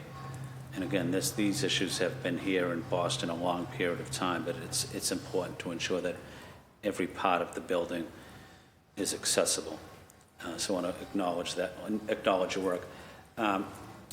Chief, on a particular address, I don't necessarily need an answer now, but if something you might take a look at when you get back. But the sidewalk in front of 151 Tremont Street, I did a visit with residents there. It's across the Boston Common. I also have concerns about the challenges for persons with disabilities traveling along that street on Tremont Street. Are there any plans to fix that specific sidewalk? It's 151 Tremont, which is basically right across the Boston Common. Not that I'm aware of off the top of my head, but we're happy to go take a look. Okay. Chief, I know you have a backlog of 311 or calls or requests to fix sidewalks. How big is that list? Do you have that number? I know this is something of a complicated topic, so we can try to get you a specific number of what we consider the backlog to be. There's a lot of data challenges with 311 sidewalk requests.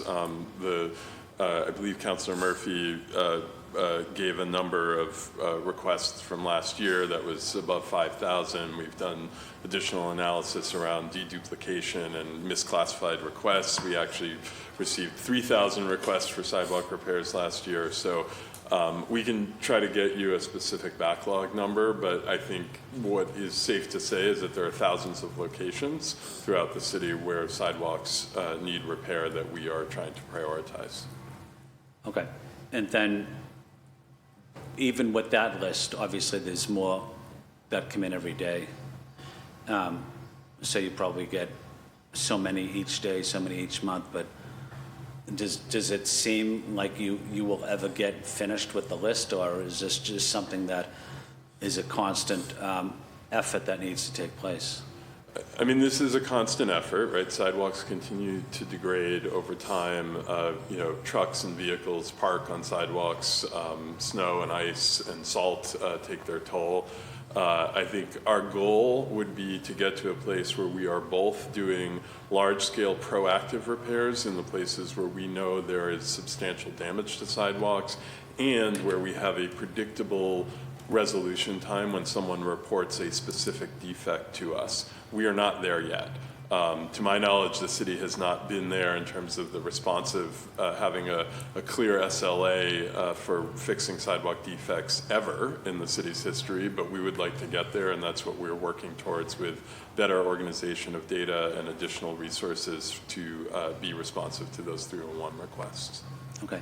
Now, if there is a sidewalk that's physically impossible for a person in a wheelchair to use the sidewalk because of the slope, or because of the kind of the ramp area on the sidewalk, how steep it is. If it's physically impossible for that person in a wheelchair to use that is so then that person does not have accessibility. But does that particular example, is it prioritized in a certain way that this is a priority, we must have this done in 2 weeks? Is that the case, or just run me through how that would go? Yeah, and I'd invite both of my co-panelists to speak on this, but I mean, I think at a high level, right, we recognizing that there is a backlog of work and more damaged sidewalks than we have the capacity to fix in a short time frame in the city, we try to take input from the Disabilities Commission, from counselors, from our ONS, and if we are made aware of a situation where there's a specific challenge, it might be a building with a lot of older residents or people who use mobility aids. It might be a single residence where somebody is newly using a wheelchair because of an injury or an accident. We do our best to try to bump those to the top of the queue for some kind of repair, whether that's a make-safe repair. In some cases, we have gone in and taken out taken out concrete that's cracked and put in a temporary asphalt sidewalk. So, we ultimately take our cues from the folks that have their ears to the ground and are in conversations with residents about where we have these critical situations and do our best to deploy the resources we have there. Yeah, and we also prioritize things in my office. A lot of complaints we get are from things that the city doesn't oversee, things like DCR roads, DCR sidewalks. So we try to report those issues to DCR or MassDOT, whoever owns the sidewalk. But as far as the challenges we have when sidewalks can't become accessible, like I said, if we need to do work on those, any work is required to be accessible. If that can't happen, we work with the streets team and the Architectural Access Board to say, like, can we get a time variance, which would give us time to study the area, look at it, and see if there are ways we can make it accessible to the maximum extent possible. Sometimes it really is impossible. One thing that's helped a little bit actually is the bike lanes, because if the sidewalk's not accessible, I myself will even roll in the bike lanes because we know it's smooth and flat. So, that has an added benefit too, in that sense. But, unfortunately, because of the topography of the city, the already built infrastructure of houses, that you can't actually make streets wider and you need egress for emergency vehicles. Sometimes the sidewalks are relegated to, less than compliant measurement. But we've also talked about things like shared streets. I think we piloted one on Beacon Hill, and that is where the whole street is level, but you use bollards to block off where vehicles can't travel, and you use other types of paint and things to have the language of vehicle spaces and pedestrian spaces, and that can also be a help on some of these streets that just can't be made accessible. Thank you, and I want to be respectful to my colleagues. Mr. Chair, may I ask one more question? Yes. Okay. So just following up on that, Chief and Commissioner, but so the list of repairs certainly is in the thousands, but the list of repairs for that type of specific emergency where a person in a wheelchair is unable to navigate the street, I guess my question is, do we know how many of sidewalks are in that particular scenario? And well, let me ask you that question first, and then I'll do a quick follow-up. I don't think we do. Oftentimes this prioritization is not a formal process, but if anyone from Commissioner McCosh's team calls me or people on my team, they know that it is a priority, and they make a point of responding immediately and diverting resources. So it's an informal prioritization process, but one that ultimately lets us pivot as needed when we have these critical situations identified. And I will say my team does a lot of assessment when we get a complaint, because we don't just raise everything to the streets cabinet, because we want to provide equity. If it is an underserved neighborhood, certainly, or near a transit station or near development, a lot of people with disabilities live, we always elevate those cases, but we don't necessarily elevate everyone. We'll guide constituents to say, well, you can report this to 311. So we do a lot of internal analysis as well. Kristen, would you or a member of your team, say you get a complaint from someone, and they would say, well, a person in a wheelchair is not able to access it. Would a member of your team physically go out there and take a look at it and then prioritize it in a certain way? If it's really really bad, but does your team provide that answer? Yeah. We go on a lot of walkthroughs, like Councilor Durkin mentioned. The one on Amory Street, I mentioned earlier, my staff went out and we took measurements and we mapped the whole 6 or 7 blocks to look at ways we could make an accessible route. So a lot of times, if the sidewalk can't be made accessible, we can still find an accessible route. Like in that case, direct people across the street, or direct them to the Southwest Corridor Park. Not ideal, but it's an immediate solution for someone who's looking for an accessible route. So my team does go out and do those sorts of walks, more informally than formally. We don't have a formal process for doing it, but we're very responsive to constituents. So anytime they raise something and we don't really understand it, we use Google Street View a lot, but if we don't really understand it, we'll say, let's just go take a look at it. Well, I agree, Commissioner, you and your team, you do an exceptional job. You're very accessible, and you return phone calls and emails, and you're an outstanding and dedicated city employee. So I just want to acknowledge your professionalism, but also your team as well. And thank you, Chief, and your team as well. Mr. Chair, out of respect for my colleagues, I have no further questions. Thank you, Councilor.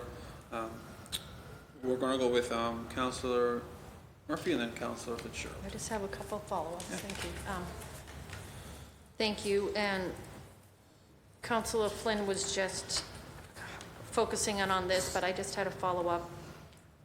When we're thinking about the list, we know it's long, and then there's new streets and intersections that get added all the time.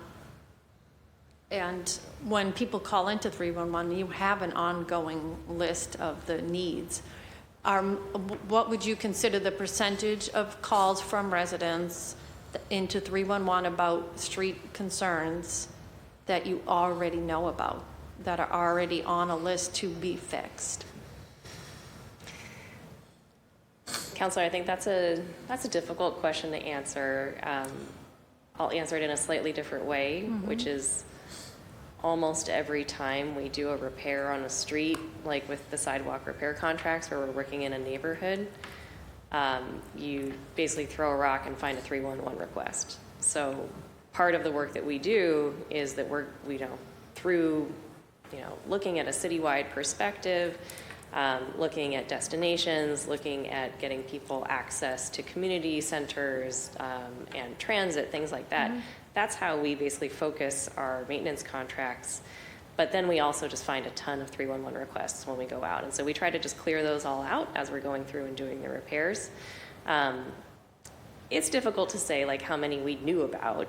I don't think we can quantify that. So I guess my question is, it's like managing expectations, something I have to do all the time in your department. 311, absolutely. So, a call comes in and there's an open, call, a report.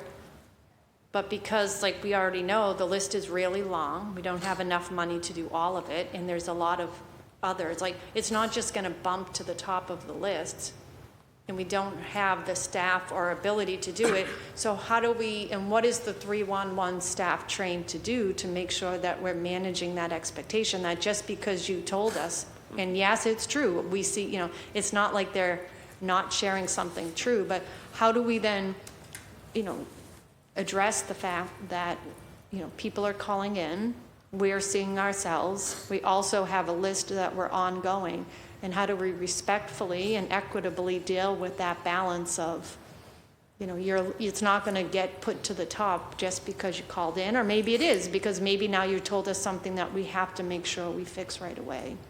Yeah, no, it's a great question, and I think it's certainly an area where there's more that we can do, both to have a good handle on where the reports are, where the duplicates are, and how we communicate around it. My recollection of the current 311 response language with sidewalk issues is we try to explain the process in the response. So we tell people about the way that we approach Make Safe and the work that we do to go in and repair, at least bring things into a condition where they're not an immediate hazard as quickly as possible. And that work is ongoing and very responsive. That is our Public Works Highway Division that does much of that, and they're able to hit most of those very quickly.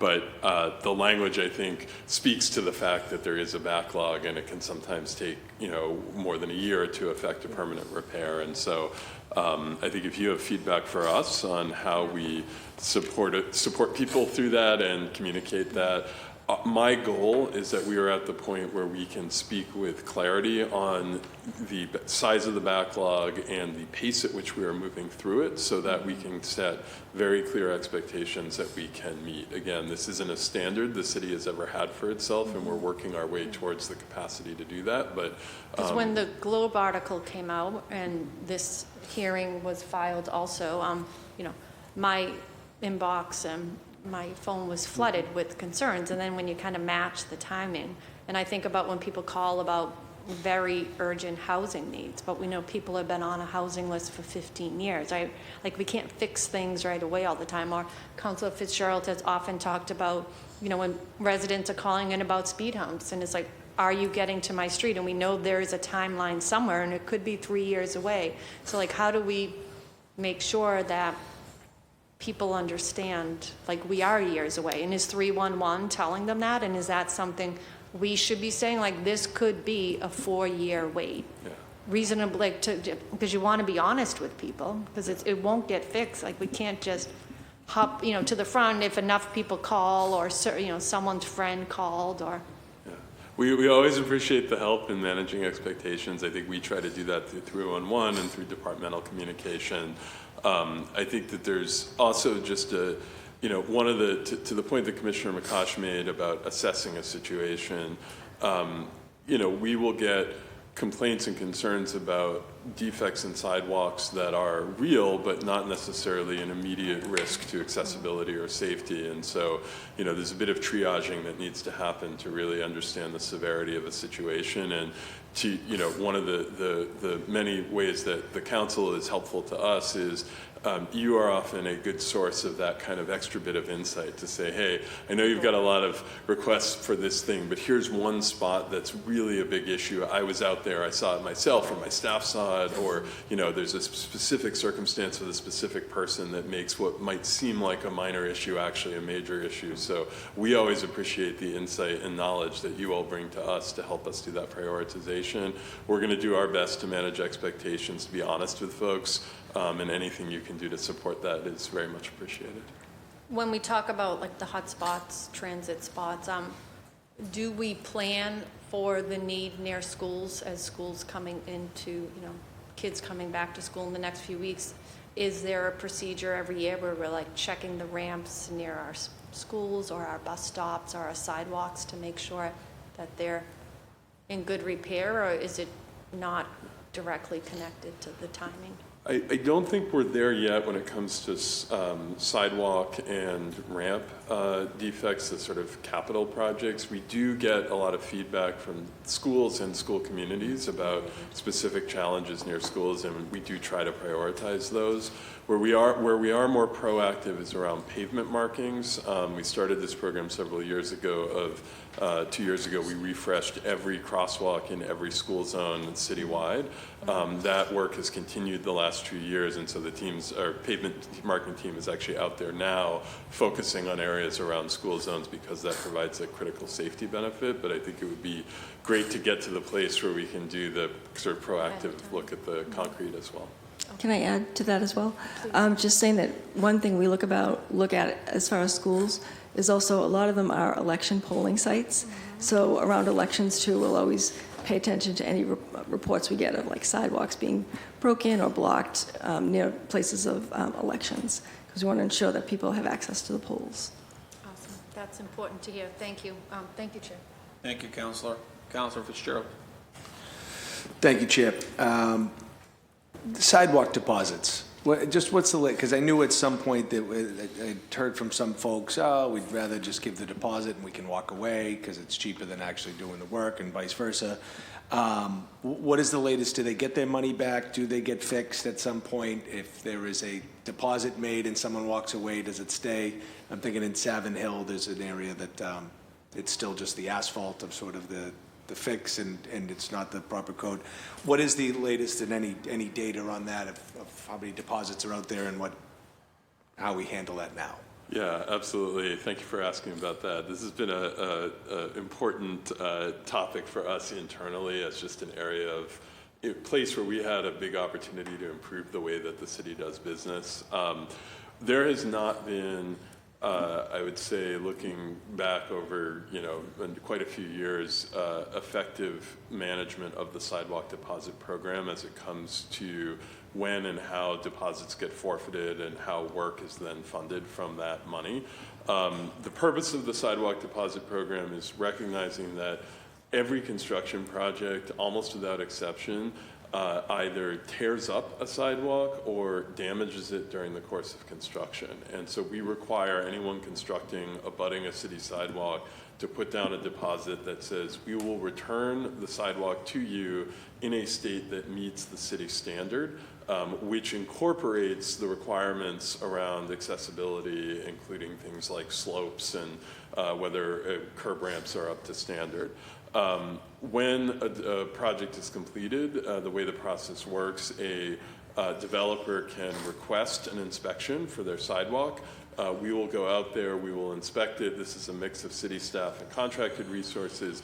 If there is a failure to meet city standards, we will provide documentation to the contractor of what those failures are. They are expected to correct them. They have the opportunity to request a reinspection, at which point their deposit is refunded if they're able to pass. We have not audited that collection of sidewalk deposits, and I think in the case that you're referring to on Savin Hill, the developer in that case, I think, likely made a choice that it was cheaper to just leave asphalt there than to request that inspection and properly restore the sidewalk. So there was never an inspection done. Unfortunately, in those circumstances, the city has not actually taken the follow-up step of formally forfeiting the deposit and then putting that money towards sidewalk repairs. So we undertook a audit that went back, I think, 5 or 6 years of all of the sidewalk deposits that were sitting on deposit with the city. We made very robust efforts to contact all of those property owners by email, by FedEx. We really tried to recognize, and the city hasn't been following up on this. We said, let's give everybody a chance. Even if it's 4 years old and technically should have been forfeited 4 years ago, let's give them a chance to kind of catch up. And so we have a large number of folks that asked for an inspection. We've been working through those inspections. Some of them have passed and gotten their deposits back. Some have failed. In some of those cases, we expect folks to walk away from it. In other cases, we expect them to fix it. But in the process, we've identified more than $10 million of deposits which have been essentially abandoned. And so we're in the process working with with the Office of Budget Management and the Auditing Department of setting up an account that can absorb that money and establishing a much more rigorous process of automatic notification when deposits are kind of coming up to be due for inspection, a streamlined process for requesting that inspection, and then automatic forfeiture if people do choose to walk away. Okay. The last thing I'd just say on this, at some point we need to look at the amounts associated with those sidewalk deposits, because the amounts today are significantly less than the actual cost of constructing a sidewalk, which creates a really unfortunate incentive for people who are less scrupulous actors to simply ignore their responsibility to repair the sidewalk. Who sets that amount? I believe that's set by the Public Works Department. We may need to get council approval for that, but it's something that we're looking at as a follow-on to this audit that we've been undertaking. Understood. Thank you very much. I'm glad that you're closing up that loophole, if you will. Thank you for giving us the opportunity to share. Yeah. One other issue, it's actually Savin Hill related to like a Grampian Way, and I know it's other places across the city. As you go up over the hill, there actually isn't a sidewalk, right, in those cases. However, folks are getting ticketed for parking on sidewalks on a non-existent sidewalk. And so that has caused a little bit of strife in the neighborhood. But is there plans to put, I don't even know, because the sidewalk would have to be 5 feet if put in, and essentially could make the road unpassable, I believe, if you did it on both sides. So I just want to be able to, if there isn't a sidewalk going there, I just want to try and follow up with BTD or someone else to say, hey, we probably shouldn't ticket there and allow the folks to park there. I'm just trying to figure out. But there's no plans, as you are aware. To my knowledge, there's no plans to install a sidewalk on Grampian Way, and there are a handful of streets like this throughout the city. Yeah. Typically, if we were to do it, it would happen in the context of a street reconstruction project that we would undertake. And we can certainly look at our standards for enforcement.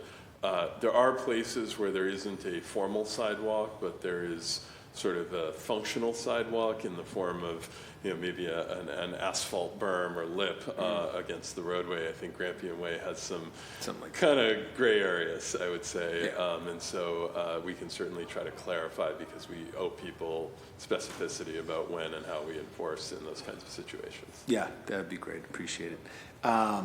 Also, over by Shawmouth, we just actually had a constituent write in. This is a specific ask.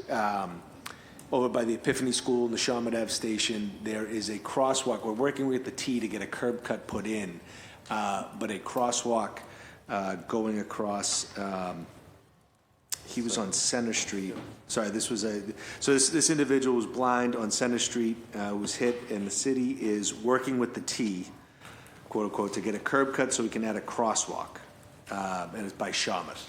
So I believe it's by the Epiphany School. So I'll get you more information on that, but I know that just came in, I think, yesterday or something like that. So I'm sorry if the details aren't as clear for me. And lastly, I know as far as speed humps go, there was a list given to you over a year ago by my office. I would love to see some progress on that list, please, and thank you, sir. Yep.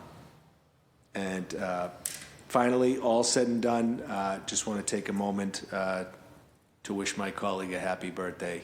I know he would not rather spend it anywhere else, but I believe, Ed, happy birthday, brother. No, I didn't see Julia sneak. I would have never. Thank you for your time. Thank you, Chair. Thank you, Councilor. Thank you, Councilor. I'd like to acknowledge that we've been joined by Councilor Mahia. We are in the second round, at the end of the second round of Q&A, so we'll love to give you the opportunity to any questions. I came for the second round. I've spared you the first round. But thank you for allowing me to ask a few questions. I'm curious, I'm not sure if you've read the .news article. Yes. Did you already talk about some of those issues? We did just talk a bit about the sidewalk deposit program. Yeah, okay, so, okay, great. I just wanted to, I'm just trying to better understand kind of like what, you just can give me a little brief high level, just. Yeah, I'll summarize briefly, but we have undertaken a significant audit of the sidewalk deposit program over the last year. We have found a significant chunk of money that has essentially been forfeited, where sidewalks are either non-compliant or there's been no request for an inspection to initiate the return process. We will be working with our auditing and budget office, putting that money into a place where we can expend it on improving sidewalk quality.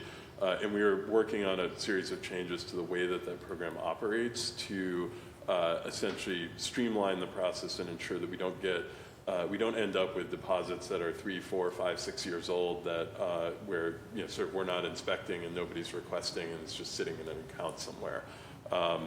I did speak a little bit earlier to the purpose of that program, and I just in response related to that .news article, I think there was a bit of framing in that article that sort of suggested that the city is being, kind of nitpicky bureaucrats, to use my interpretation of the framing, around some of the standards for sidewalks. And I guess what I would just want to say publicly, right, is the standards that we have for sidewalks exist because we have an obligation to provide accessibility. And things like the cross slope of a sidewalk, whether it's 2% or a higher number, these things matter to people who use mobility devices. Sidewalks that are non-compliant can be tipping hazards for people in a chair, and they create other barriers to access. So we take that responsibility very seriously, which is why we are sticklers when it comes to inspections on deposits. Thank you for that. And it's really important to utilize the space to get things on the record and clarify whatever news is out in these streets. So thank you for that, Chief. I appreciate it. So I have a few questions about, I'm a citywide counselor, so I spend most of my time out in these streets, if you will.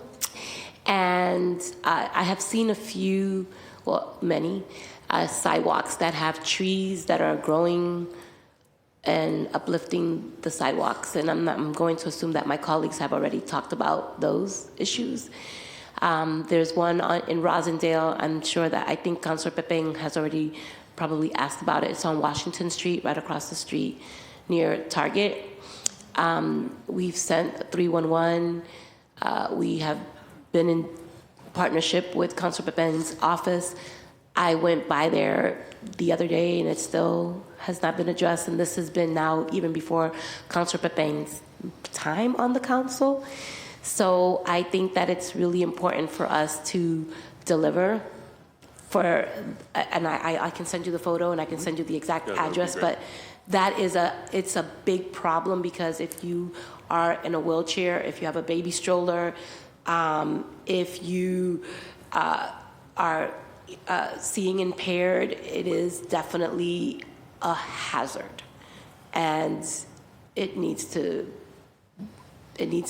immediate attention. It's the similar in the Lower Mills area. So I'm going to send you a list of those things, which I'm sure they're already probably in the 311 queue. But I think it would be helpful for our audience to understand what is the process that when something like that gets filed. What's the timeline? What's the time frame? What's the decision-making process for addressing it? We spoke a little bit about this earlier, but I mean, at a high level, what I would say is, so first of all, please, thank you for flagging that location. Please send any others that you're aware of, and we'll make sure that they're, getting looked at. Typically, we try to, within a day or two, do what we call make safe work, which is often using asphalt or other patching materials to create a path of travel that allows if you have a lip, for example, on a concrete sidewalk slab, to create a buffer with asphalt so that it's not a tripping hazard. That is the sort of... Yes, but those that are is temporary repairs. But that is still even unsafe. It sometimes can be. It's very situationally dependent. In some cases, we're able to create a temporary repair that works for months or even longer.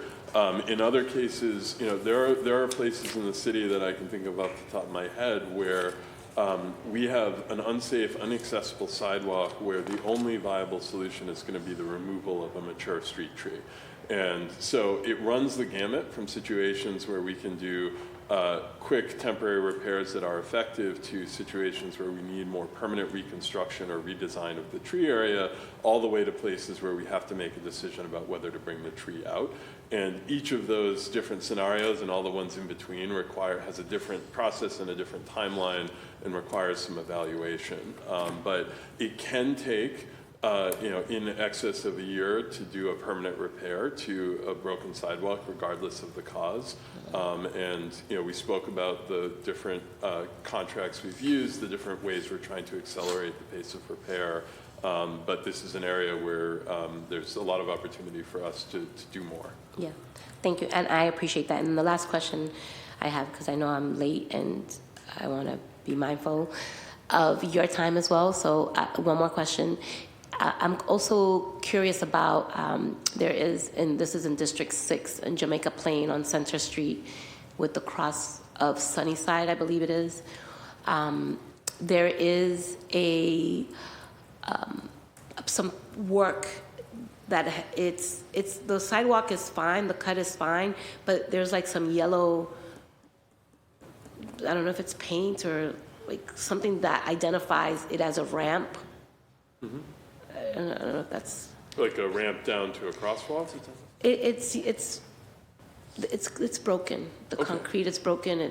I took a photo of it too. Yeah, I wasn't sure if it was painted yellow for a reason over some little round things. It's an interesting pattern. Okay. But the reason why I'm bringing it up is because if it's a wheelchair, if it's a stroller, I'm not sure why that cut has little bumps on it, because it makes it harder. Okay, we can take a look and get back to you on it. Is that normal? I'm thinking you might, I don't know about this particular location, but this year we are using a new product, which is an epoxy-based tactile warning strip. So it is literally painted on, but it's a way for us to put The ADA required tactile warning strips for curb ramps in areas where it's not appropriate or feasible for us to put a cast iron panel. So it might be that you're seeing. We're happy to look at it. Yeah, I'll send it to you. Okay. Yeah. Because it also looks broken, and so, Okay, well, we don't want it to be broken. yeah, so. Okay. All right, so I'm going to not use this space for all of my little issues. I'm going to tell my team to put everything in one email with the address. And then I think the last thing that I will ask, and I always like to get a better understanding, is that usually during the budget season, we start thinking about where we want to like pull from and what we want to take and what we want to do. But I want to get ahead of those conversations. So as it relates to the accessibility and safety for our city sidewalks, I'm curious, are there any line items or anything that you are looking to advocate for? Is there any additional supports that you need? You know, I think we have been, over the last several years, increasing the amount of funding that is allocated to sidewalk, state of good repair work, and ramp work to meet our consent decree requirements. I think, in addition to limitations by the capital budget, we also have staff limitations, and I think the budget office and the mayor have been very good about making sure that we have the resources that we need and that we can effectively expend available to us. Our goal is to get to the place where we have more capacity from a staff perspective, and we hope and would expect, to the extent it is possible within the means of the city, that our budgets will, for this kind of state of good repair work, will increase to match the capacity that we can deliver. But I think right now we have substantial funding allocated to pure state of good repair work, and a lot of money through other capital projects that will ultimately go into improving sidewalk quality. And our focus is just on getting as much of that work done and built as quickly as we possibly can. And when we're talking about sidewalks, are we also talking about like just the curbs? For this hearing, I have a question that's not related to a curb or a sidewalk, but it is like if somebody has a driveway that is attached to the sidewalk and it's entirely broken, who is responsible for the repair of that sidewalk? Because it's part of the street. Mm-hmm. So typically, if it's concrete and it has been there for some time, the sort of driveway apron or the slope into a driveway, the city will repair that as part of its typical sidewalk repairs. Okay. We do have issues from time to time where new driveways are installed and the contractors who do the work do not do it using concrete or installation methods that result in a durable surface. That can create something of an issue, and we will sometimes try to work directly with the, especially if it's a business, the property owner to rectify that if we think it's a failure, premature failure. But ultimately, Who's responsible for that, though? Is it the owner or is it the city? I cannot give you a definitive legal answer to that question. Ultimately, we look at it as our job at Public Works to create accessible sidewalks and paths of travel, and we kind of take it case by case, particularly with residential situations. If we're in the area, if we're doing work, we're just going to take care of it at the time we're out there as part of our project. But where there's some clear evidence of negligence, we might go to the party involved and try to get them to do that repair. Okay, great. Thank you. Thank you. Thank you, Councilor Mejia. Any other questions, colleagues? Sweet. All right. We will now move forward with public testimony. When your name is called, please come down to one of the two podiums and state your name, your neighborhood, and/or organization affiliation. Please speak into the microphone and please keep your comments to about 2 minutes. We will have Ms. Adams go first. Oh, the other side. There we go.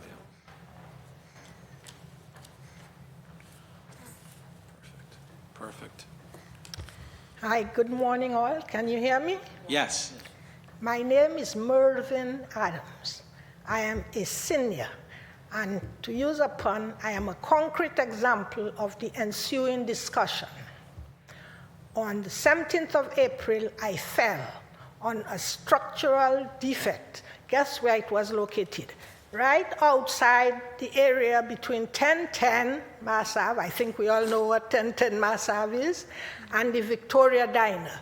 Now, as you know, 1010 Mass Ave is a prominent office for obtaining all kind of safety permits and everything. And lower down is the office for the ride. So this is a frequently used area. I fell on my left side, and right now I have restricted movement on my left side. You know, I keep hearing about costs. There should be a more proactive effort to locate these defects and repair them. Not wait till somebody has fallen and then rush out and patch it. There should be nothing to do with costs, because Boston is a flourishing tourism hub. That's the thing I keep thinking. We keep promoting and all kinds of new events. You know, we want to bring all the sports events here, and we're opening up the bike paths, and we're, you know, opening up food trucks at night. All these activities involve the use of sidewalks. So don't tell me about costs. You know, there should be a more, and what I've come to realize is that the city cannot be sued. So, you know, that accounts for some of that lackadaisical effort. If the city could be sued, believe me, there would be a more robust attempt to take care of that issue, because there isn't. Which brings me to my next point. What do they think when somebody falls? You just fall and that's it? Let's move on? I don't think so. My medical bills are piling up. You have to remedy that situation. That person has to be made whole. You know, the hospital is not just going to go away and say, oh, well, the city did it, don't worry about it. No. And that is one of the issues. I haven't heard that addressed. How do you remedy that situation? How do you make that person whole? And one of the things I've come to realize too, a lot of these people, I would like to know who is directly responsible for taking care of that issue. That is my second fall on a structural defect on the sidewalk. The first one, I didn't bother. But I'll tell you, when you're a senior, your body no longer effectively repairs as when you were 20, 25. So, you know, these people, they work from home. You call, they can't be bothered to return calls. So, meanwhile, the medical bills are piling up. I don't want it to appear to affect my credit, so I'm paying them. But somebody needs to be responsible for taking care of that issue. I'm not hearing any word about it in here. So my thing is, as I said before, it needs to be you need to make a stronger proactive effort to locate these defects and repair them. Not wait till somebody falls and then rush out there to repair it. So, and that was the second issue, was remedying the situation. I need to know who is responsible for taking care of that issue, because it's not being addressed. Thank you for your time. Thank you, Ms. Adams. Yeah, we had a similar situation in Rosendale not too long ago with that, so definitely hear your frustration, Ms. Adams. Thank you for being here, by the way. I believe we have one more testimony virtual. Tracy? Tracy?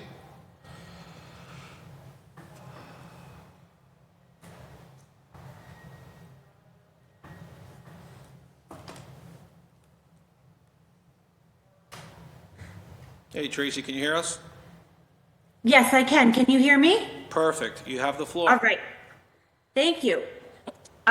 So a lot of the issues I'm going to address have already been addressed. So I'm Tracy Karlinski, and I'm the resident service coordinator at St. Helena's House in the south end of Boston, which is housing for seniors. Thank you all for the opportunity to speak. Thank you for the hard work being done. It seems like a lot of the issues are already known, and I'm going to repeat a lot of it, but it's a very serious issue. So sidewalks are meant to be safe, accessible paths, yet for many seniors, they become hazardous. Cracked pavement, uneven surfaces, sudden drops, and overgrown vegetation are more than just inconveniences. They are serious safety risks. A simple walk to the store or a stroll through the neighborhood can result in a dangerous fall. Residents here walk around the block for fresh air and exercise without needing to cross any streets, which helps them avoid potential traffic-related dangers. However, the sidewalks themselves pose significant hazards. The concrete is uneven in many places, and tree roots often lift the pavement. I saw a resident yesterday struggling to lift her walker just to be able to continue on her walk. Another resident uses an electric scooter, but she avoids the sidewalks entirely after nearly flipping over. She now rides in the streets because she feels it's safer. And due to construction that's blocked sidewalk access, she has to take a much longer route just to reach her daughter's house. Falls are the leading cause of injury among older adults. They often result in broken bones, hospital stays, and long recovery times. Sometimes the injuries are permanent. These incidents can lead to a loss of independence, as fear of falling may cause seniors to avoid going outside altogether. So it's not about infrastructure, it's about mobility and quality of life. Every resident deserves to feel safe when walking through their community, regardless of age. So please continue with the good work. As the person who spoke before, maybe be a little bit more proactive in trying to find stuff, because not everybody knows how to use 311 or knows to report it. So thank you again for allowing me to speak. Thank you, Tracy, for testifying and for the work you do. Okay, I believe that is it for public testimonies. Any closing statements from our panelists? I would just say thank you for holding this hearing and bringing attention to this issue. It's something that we, within the Public Works Department, with our partners on the Commission for Persons with Disabilities, we do. This is a huge area of focus for us, and it doesn't get a lot of attention most of the time, but it is so important. Walking is the most universal mode of transportation, and our sidewalks are used by everyone, no matter how they travel, and we feel very deeply the obligation to make sure they work for everyone, and so we appreciate the opportunity to share some of the things we're doing so that we can improve the quality of those sidewalks. Thanks, Chief. I'll just add that we're looking forward to our continued partnership with the Streets Cabinet. I feel like my commission really is the connection to the community, whereas Streets is really the engineers and the experts in the built infrastructure. So I think with us providing the link of lived experience and listening to the community, sharing that with the Streets Cabinet so we can work on creative solutions, I think that's what we'll focus on moving forward. I'll just say, appreciating the commissioner and the Disabilities Commission, we really do cherish the partnership and working relationship we have. And also just echo the chief that this is stuff that we don't always get to talk about. This is, the biggest focus of at least my team is accessibility and just all of the effort that we put in every day for a state of good repair and bringing ramps into compliance so that everybody can get around. And also just appreciate the 2 public comments that we got about proactive work. Thank you. Thank you. I'll allow my colleagues to do a quick closing statement too.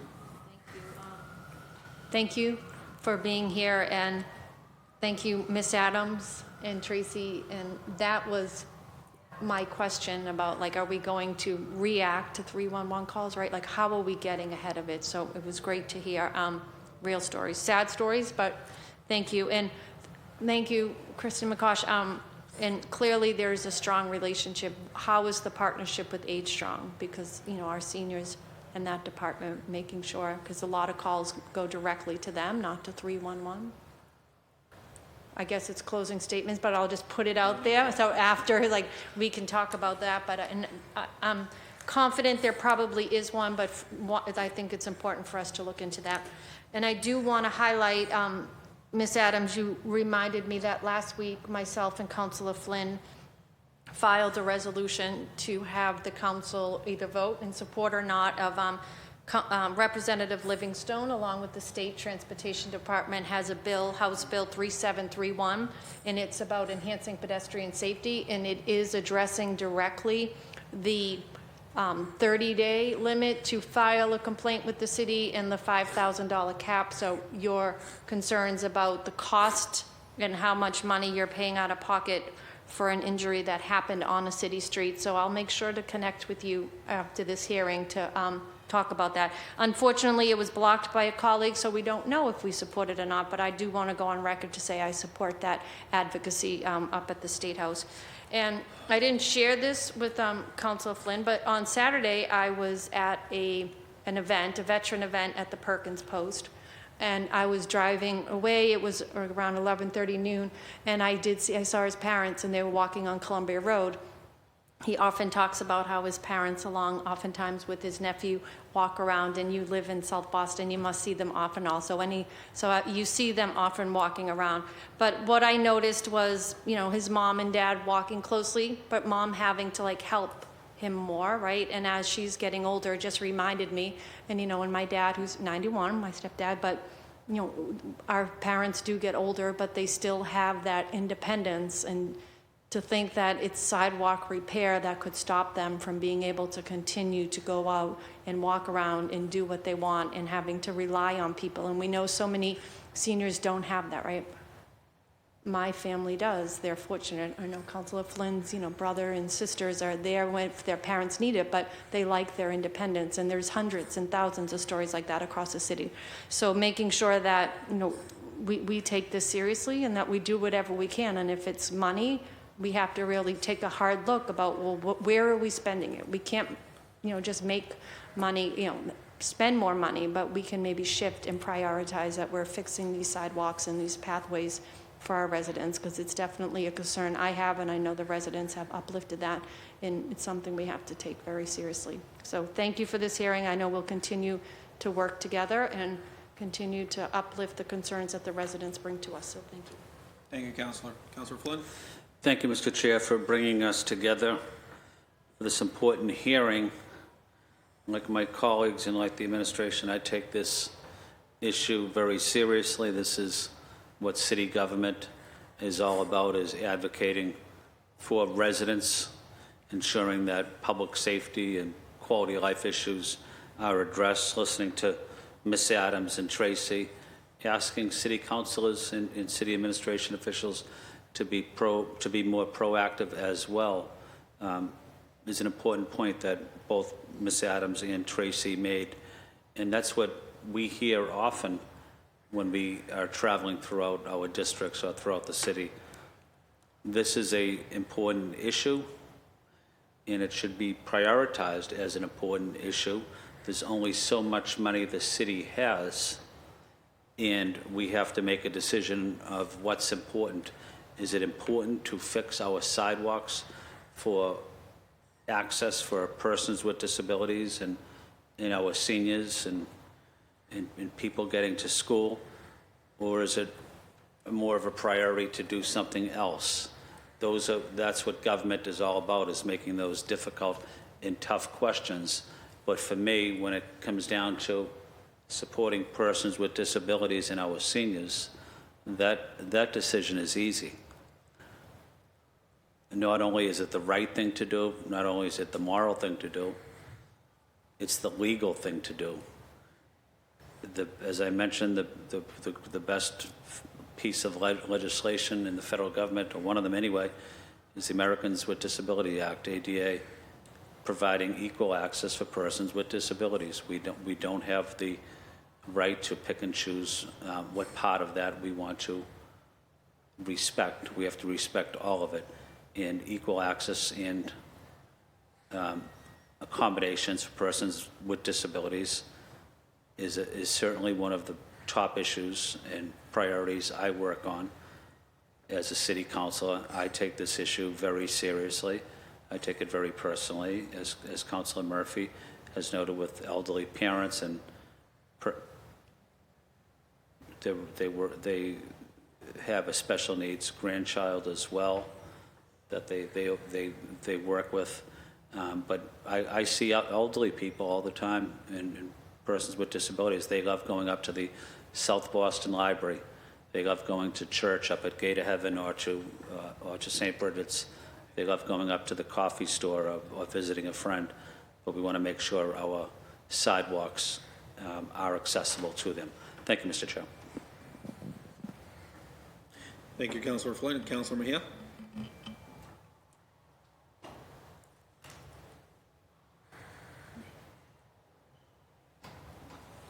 Thank you. Thank you, Chair, and thank you all for your work. I also just want to uplift and thank Councilor Flynn, who has been a fierce advocate as it relates to disability issues here on the council. So I just want to acknowledge Councilor Flynn for your relentless advocacy on making sure that we hold ourselves accountable to those that we serve, and particularly those who oftentimes find it very difficult to even come here to fight for themselves. So just want to thank you all for showing up in that way. And I know we have a lot of work to do, and I do hear loud and clear that when we're thinking about our streets, I think that we are also making up for decades of neglect, and so we're catching up. And I just want to acknowledge that we are definitely trying to solve for what has been neglected while also trying to get ahead of other things. And so it is loud and clear to me that we have an opportunity to figure out how we can do both, be proactive while we're also making up for decades of neglect.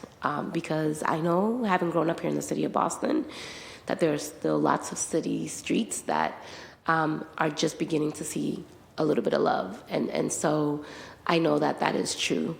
And I do appreciate the efforts that are being made to catch up to those times, right? So it doesn't say that it's perfect, but we're getting there. And it will never be perfect to manage everybody's expectations. But at the very least, we can do what we can with what we have to work with. So I just want to thank you all for doing your best to meet the moment. Thank you, Councilor. I also just want to thank the panelists for being here, for the work that you're doing, for being able to just share a lot of the information of the things you're doing so far in the city. I also just want to thank my colleagues, those that brought this hearing to the floor, for allowing me to be a co-sponsor. This is one of the issues that I feel like we can all agree on is very important. Doesn't matter what we believe in. I think sidewalks could seem like a small thing, but could really mean something bigger for anyone that's walking on the sidewalk or using it as a mode of transportation. And what I've learned in my first year and a half in office, that it's probably one of the things we hear about every single day. It's a condition of a sidewalk in any part of my district or across the city. So that's why I am slowly adding the urban mechanic into my background, where we really have to take these issues serious, and we should be funding the projects. We should be ensuring that the mechanisms are in place to fix our sidewalks proactively. So just thank you for the work you do. We look forward to partnering with you in the future to continue to solve this issue. And now officially this hearing on docket number 0772 is adjourned.